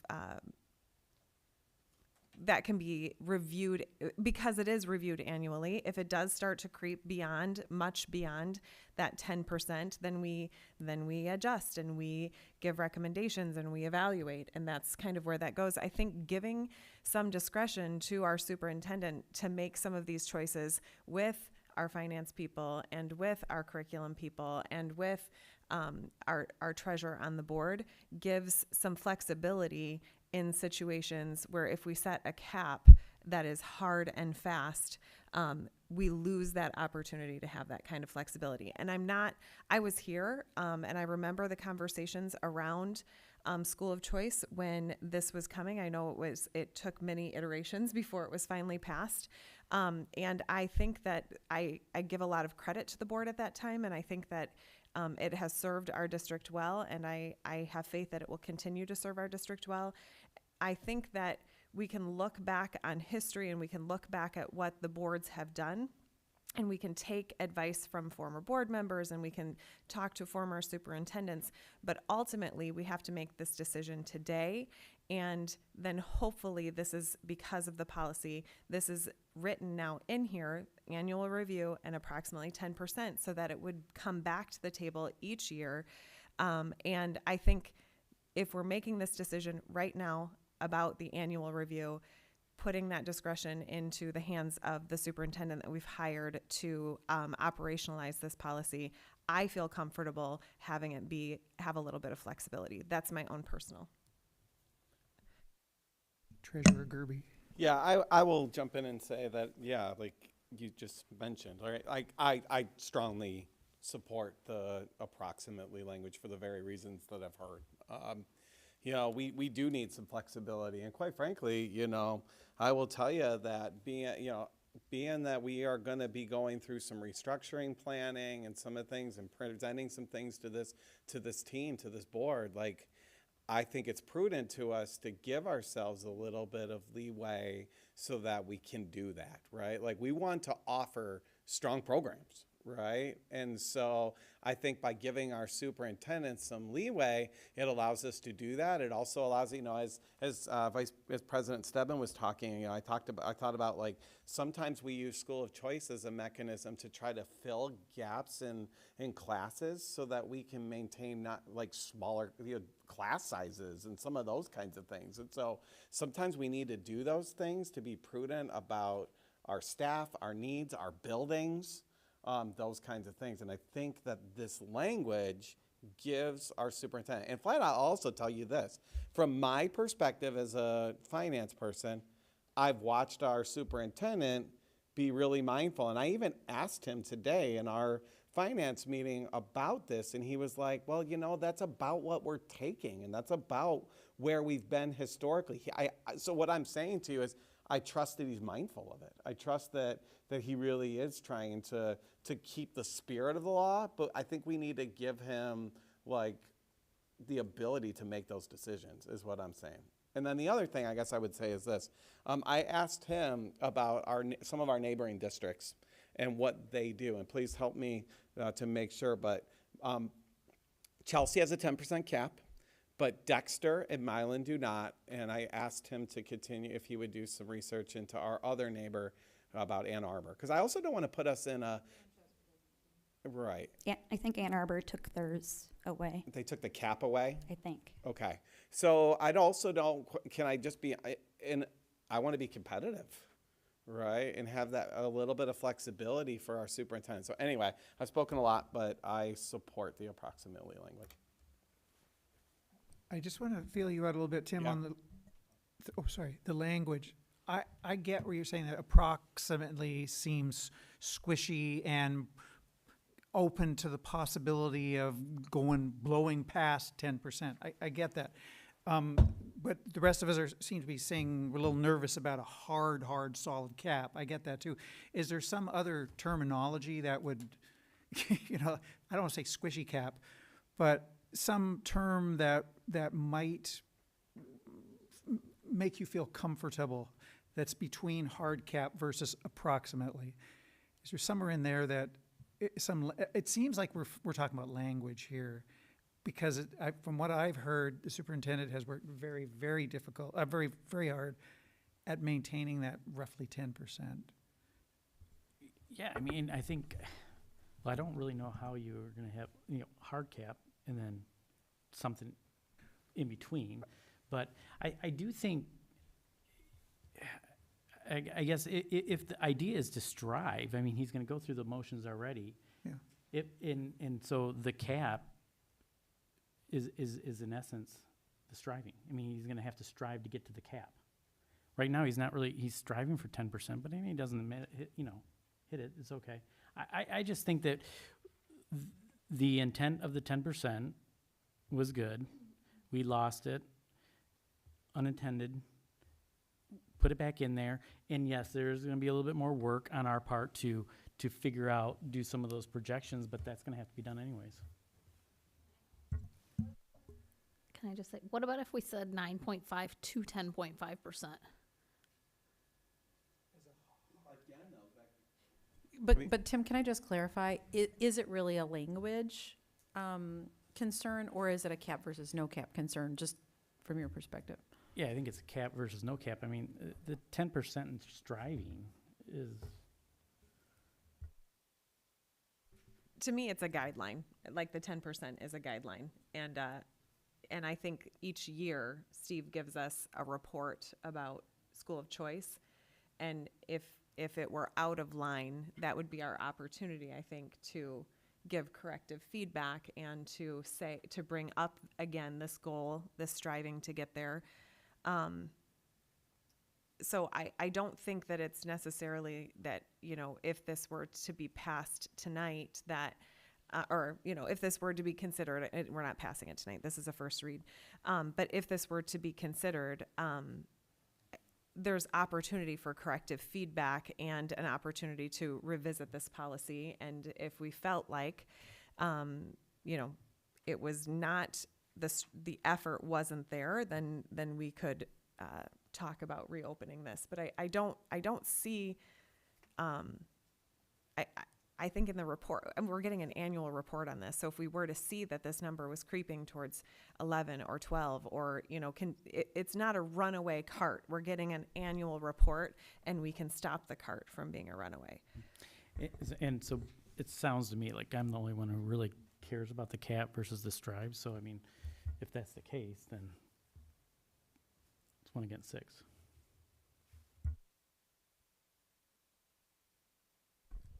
So I have questions, I guess, kind of going off topic a little with the cap, but I'm interested because we talk about, you know, this low, our enrollment and the numbers of students are going down, the funding, that kind of thing. So I'm kind of conflicted when this comes up. And I guess, so some data that I'm would like to have, I don't know if it's, you know, before this or in the future, but, or like before we vote or whatever. But how many students are we potentially retaining? Well, I you know, we do retain school of choice students and add to that, but I'm just curious how many. Is it a recruitment piece, right? Are these families moving into the district once they're part of school of choice? You know, I know we had a retreat with the city and, you know, hopefully partnerships with townships. But, you know, I think that's just an additional layer to kind of consider, you know, I guess benefits as well that we should think about. I don't know. That's just kind of what come to my mind. And I agree with the approximate and why we went with that language because, again, you know, we had COVID happen and, or, you know, where we lost a lot of students out of the district. And so, you know, we may get, you know, a ton of enrollment like in the future and maybe want to come down on that 10% even. And, you know, like you said, we revisit it annually. If we want more information on that, I think we should be able to ask ahead of time. But yeah, I think I want to consider multiple facets, but the approximate I support.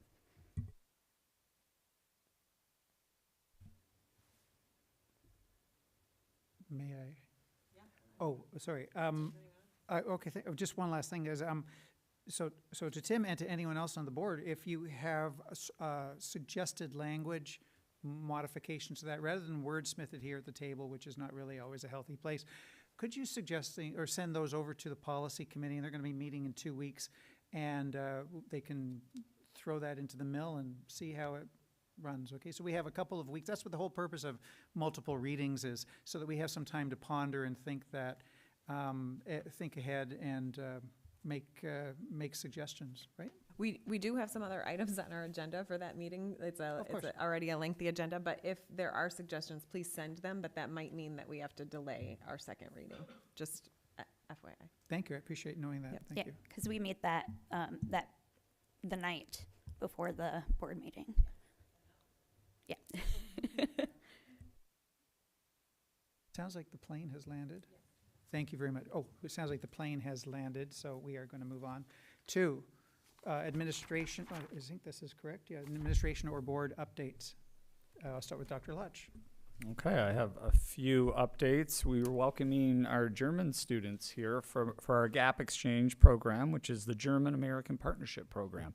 And they're going to be here doing all sorts of great activities. They're going to be visiting the middle school tomorrow, and they have presentations to talk about what their life and schooling is like in Germany. And so those will be in some of the middle school classrooms tomorrow. And then they're doing things like city tours. They're going to U of M Stadium. They're touring Zingerman's. They're going to the one-room schoolhouse. So it's a great opportunity. And it was continued with Dwayne Stange, who was our former German teacher, who now has a curriculum job across the United States. He got sort of a bigger promotion, so to speak. But Carmen Schaub, who is our current German teacher, is continuing on with that process. So we welcome them here to the district. I also wanted to make note of the tremendous Foundation for Saline Area Schools fundraiser, where brought in approximately $41,000, which is quite a bit more than a previous year, which shows the tremendous support for the foundation in the school district. There were a fair number of new families supporting this year, which we think is great too, because it's bringing in that, I would say, younger families to the district that will be around for a longer period of time to support our efforts. Also encouraging people to come to the second part of the school and family partnership series tomorrow night. It's strategies to support student wellness. It's at the high school in the media center from 6 to 7. And it's going to be really looking at social media and digital devices with Dr. Jenny Radeski from the University of Michigan and Robin Batten, who was here previously for the Washtenaw Area Council for Children. She will also be on hand. And then following that, it's the Saline High School Extracurricular Activities Night. So you can sort of do a 2-for-1 if you're able to come and join me and a number of our administrators. Finally, and I'll make this announcement in the Friday memo to the board, but we do have a Board of Education administrative walk on Monday for anyone who is available to come through at 1:45 p.m. I'll get you more information, but the goal is to visit Harvest, Woodland Meadows, and Pleasant Ridge on Monday afternoon. Thanks. Thank you very much. Anyone who just pipe up if you have something to add or say? Mateo. We'll start with Mateo. Thank you. Yeah, well, first I just want to say Caroline's not here. Hopefully she's winning her field hockey game tonight. Go Hornets. Yeah, exactly, yeah. And I just want to say that at the high school we started this Rachel's Challenge, which is interesting. It's helping us create a chain reaction of kindness throughout school, bringing people closer together along with the community. And we had this presenter come in to school and give a whole grade presentation, and seeing the story and how little acts of kindness can add up and create a better, well-rounded community is really cool, and I'm excited to see how it affects the school overall. That's about it. Thank you. Trustee Austin. Yeah, so I want to give a shout out to the marching band. I was at the Marching Band Festival at John Glenn yesterday. They did great. It's amazing when that band takes the field compared to all the other bands. I mean, it is so big, and they did a great job, and they got high scores on everything. I also want to say, kind of like Mateo, I went to the Rachel's Challenge. I attended that on Wednesday for the community event, and had some,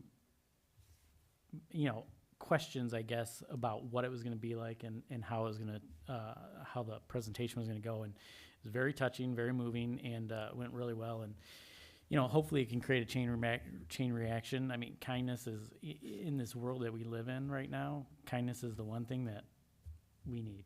And hopefully that makes a difference in some of these kids' lives. Mr. Treasurer Gerby. Alrighty, I guess I have a few things that I wrote down. So the first thing I want to say is, I'm thankful for the message of kindness through Rachel's Challenge. I think that is something that we can embrace, and something that I'm glad that my kids heard. Okay, so I'm glad they were a part of that.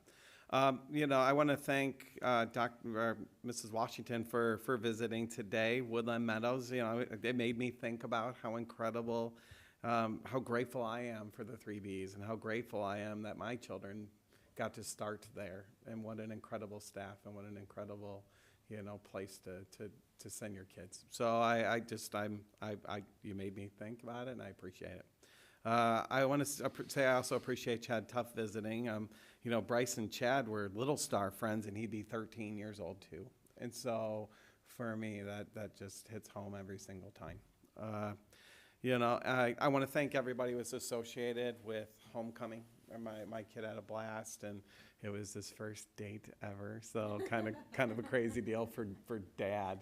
But just really appreciate the entryway that they created for the kids and all that, and the spirit weeks. It's a time that really unites the kids, unites our schools, unites us.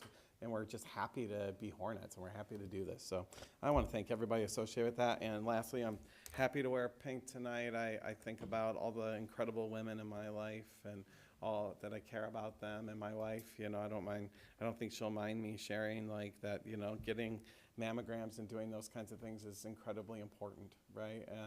And having, health and being willing to go to the doctor and do those kinds of things.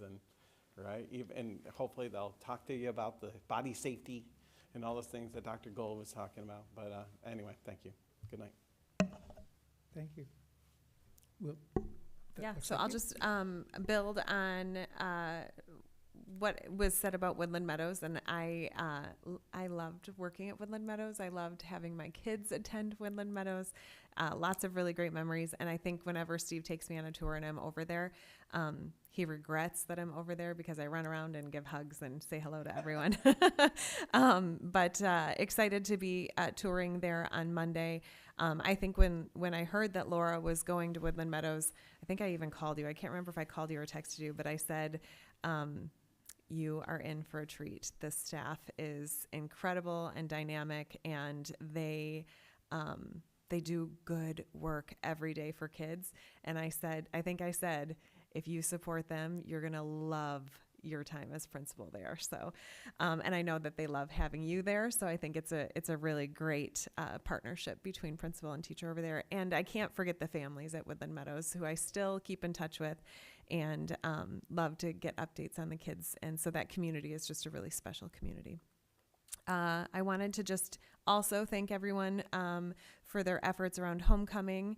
I see Principal Stager here, and I had two kids who were there early Saturday morning setting up and did not complain when they had to get up early again on Sunday to go back and clean up. I think that the support of Lori Dawson, the activities coordinator, and the administrators and class advisors and everyone who was involved in helping their vision come to life.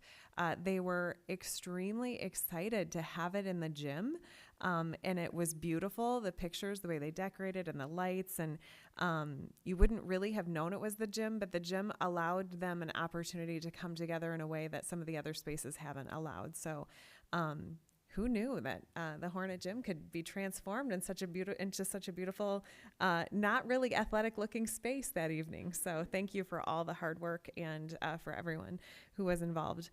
I'm excited to tour Harvest, Woodland Meadows, and Pleasant Ridge. I shouldn't just say Woodland Meadows because I also worked at Harvest and Pleasant Ridge while I was here. So I do love going and getting updates and seeing, and also Heritage Cam. I mean, you just don't know. I was all over. So that's how I met Dr. Lodge. Anyway, so really looking forward to those tours and seeing what's happening in classrooms and supporting the work and recognizing the work that's happening there. I would be remiss if I did not wish the tennis team, the men's tennis team, good luck tomorrow at regionals. They had to move it up a day because of impending weather. So I know there are lots of teams that are going into the, some of them the midpoint, but getting close to some of those ending points of the fall sports seasons. So good luck to tennis, but good luck to all the other teams also. Two last things. I am going to let President McVeigh speak on it, but I enjoyed attending the legislative breakfast. It just happened that I had to be at the WISD the morning of the legislative breakfast, so I was able to join in person, so that was nice, and was able to share a little bit of my experience as a trustee, but also as an educator in the area of literacy in the state of Michigan. And then lastly, Steve and I are meeting later this week with the folks at Neola to get some insight on the updates that have just been released so that we can share those at our policy meeting on October 24th. So looking forward to that. That's all. Go ahead, please. Thank you. First of all, I'd like to welcome David Raft home. Yesterday was his first day as principal of Saline Middle School, a community that my family left last year as we transitioned to the high school. A very special place, and I look forward to the attention, time, and passion that he can invest into that building. We had our Foundation for Saline Area Schools monthly meeting today. Steve already mentioned the almost $41,000 that the team raised at the luncheon, but I also wanted to acknowledge how many new faces we saw there. So it's really nice to see folks from all of the buildings and families of children all different ages coming out to support those types of events. Snow Blast is back, but it's called Blue Jeans and Bling. We tried to do it last year, but had an electricity issue and no generator at the Kensington, so it moves on March 9th to the Sheraton. If anyone has any creative, I'm not just looking at you, Tim, I swear. If anyone has any creative auction ideas, you can just email the board and we'll make sure we get you in contact with the correct chairperson for that. So thank you for considering. I'll be happy to attend and support our student wellness event at 6 p.m. at the high school tomorrow and hope to see many of you there. I will miss, Laura, the walkthrough at Woodland Meadows and the other buildings. On Monday, I'm out of the country due to work, but I will take you up on your offer to come visit. I've seen all those buildings, coached in some of them, taught JA in some of them. But I always like to be a mystery reader. I'm not as eloquent as Erin probably will be when she's there, but I'm happy to read for your students. And I wanted to thank Steve for the work that he was doing this morning in learning how to drive the bus, and wish him all of the best wishes tomorrow. I appreciate the way that he models the way for our school district. And I appreciate him and Rex getting creative for a lot of different solutions for transportation along with the rest of the team this year. So thank you. Thank you. Trustee Eastep, do you have anything? Oops.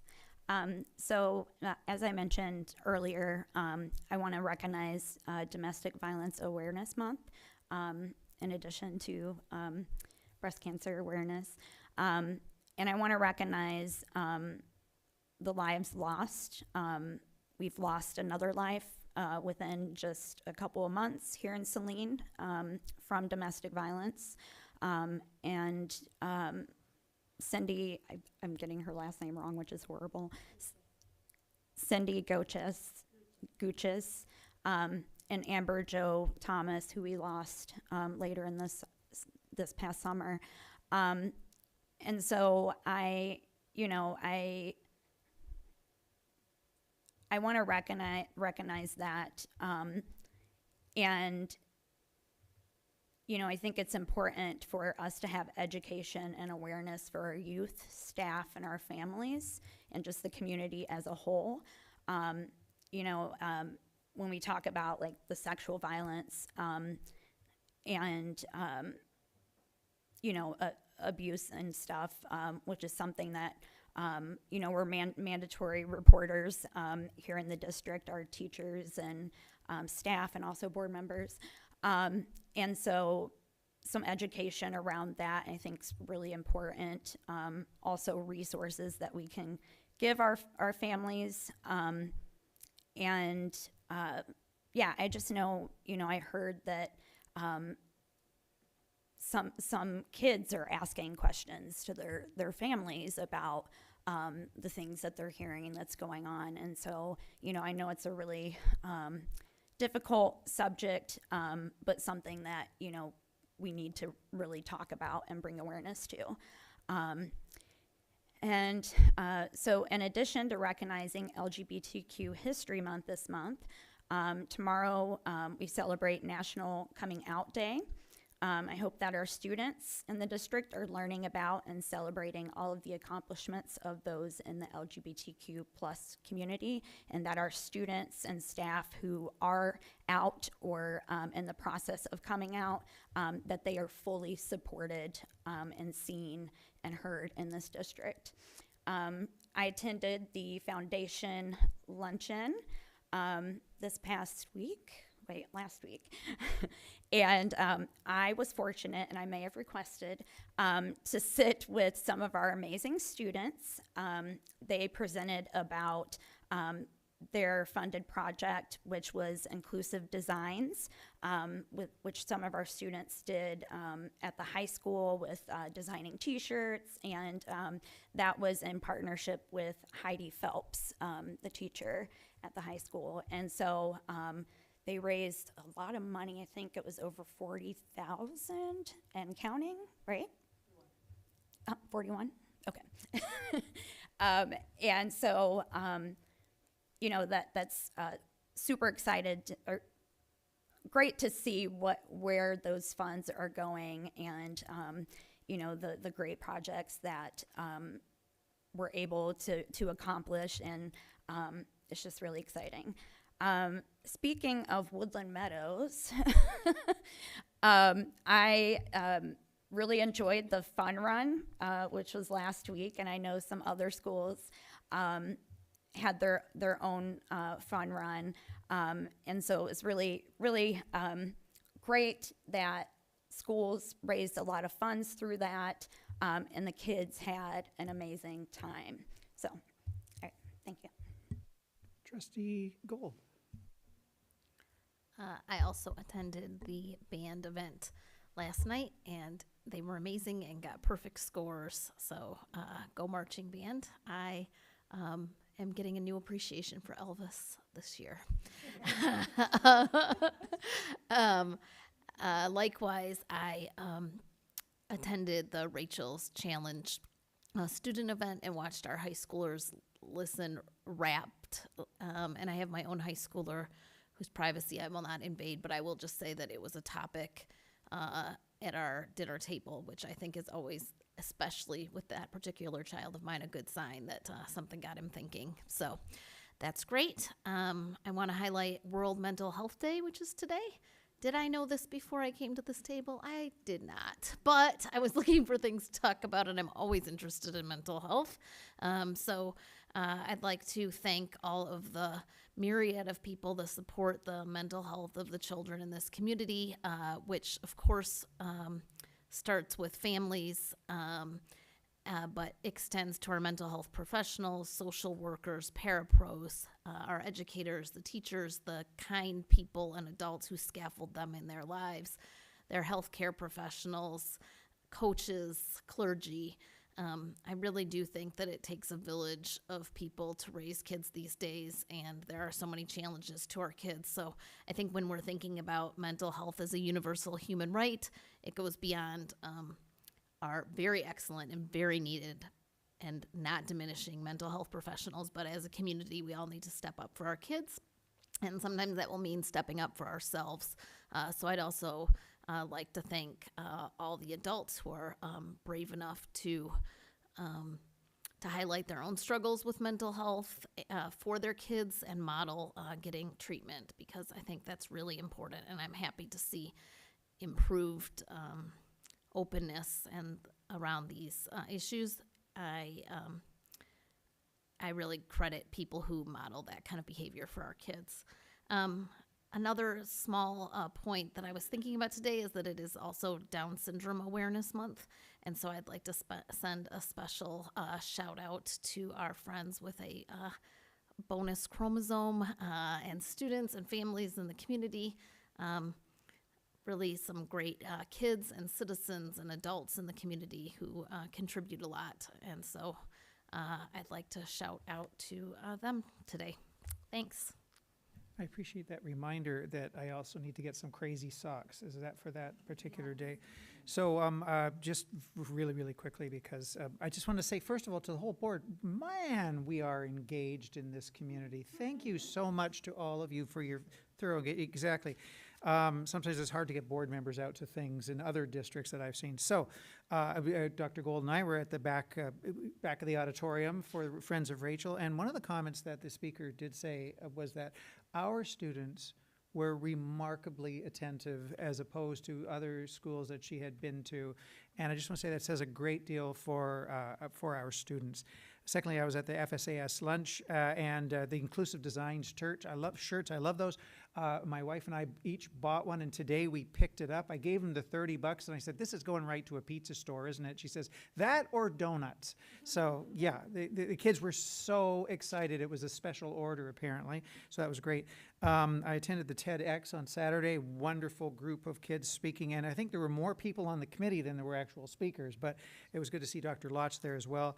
It was at the legislative breakfast, and I'm sorry, but I was looking all over for the notes that I took and was ready to share. I couldn't see them. I've got a quick summary for the boards around the district. And finally, I ran into some of my student teachers. Some of my students came to school on Tuesday, and they said, we're a little late, sorry. We were just at Saline High School looking at their music program. Oh my gosh. And they says, Mr. Lampman is amazing. Mrs. Price is amazing. And all this, and today I got an email from a student who said, I'm so excited. I'm coming to Saline to observe some of the music teachers at Saline Middle School. And I wrote to the teacher, and within 5 seconds he wrote back, and they're all, it's a match made in heaven. We have a great program, and we've got a great program at Eastern too. So that's all I have to say. Thank you very much again. I really sincerely mean it. Oh, Mateo, do you have anything that you would like to say? Did you go first? Oh my gosh, it was such a long time ago. Do you want to go again? I'm remembering. It's all coming back. It's all coming back. Thank you. Thank you so much. The consent agenda, please. This agenda will not be read aloud. The motion noted will allow for the authorization of all listed items without discussion, unless a member of the board requests that any one of them be considered individually. I'm entertaining a motion to authorize the consent agenda as printed. Was that Tim Austin? Okay. Support. That Jennifer Steven? Thank you very much. All in favor, please say aye. Aye. Great. Opposed? Right, great, thank you very much, 7-0. Item scheduled on the next agenda, Dr. Lodge? Yeah, the primary scheduled report is strategic planning. Just writing that down, thank you very much. Public comment now. Member of the public may address the board briefly for up to 3 minutes or request to be scheduled on the agenda of a future meeting. We're letting, oh, here we go.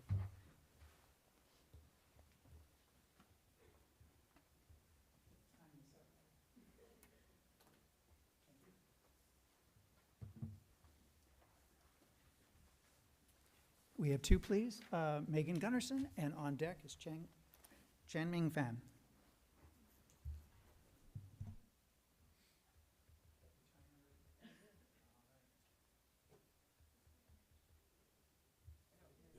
Oh, okay, sorry.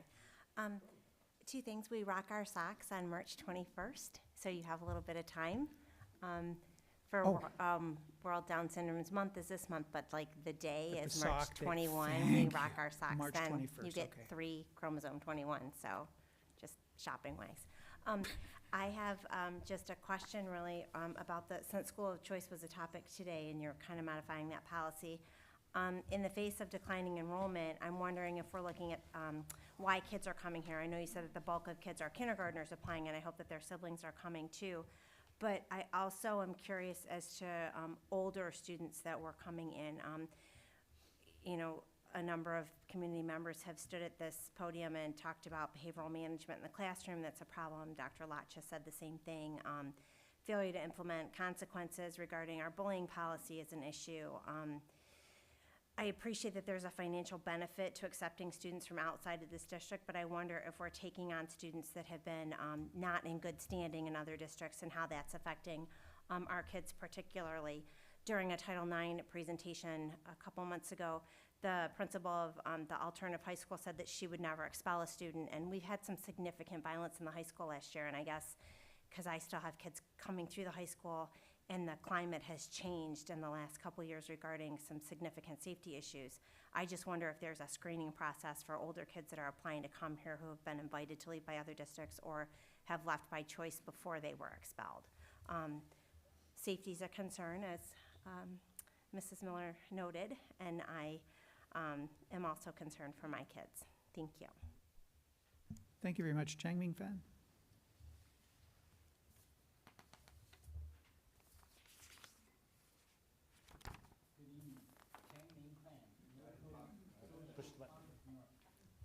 Don't forget to press the button, sir. Oh, 谢谢. thank you. Changming Fan, local social entrepreneur. My topic today is boxes. Before, I have to beat the bushes around. However, I have this wonderful gift to Mattel and Carolyn.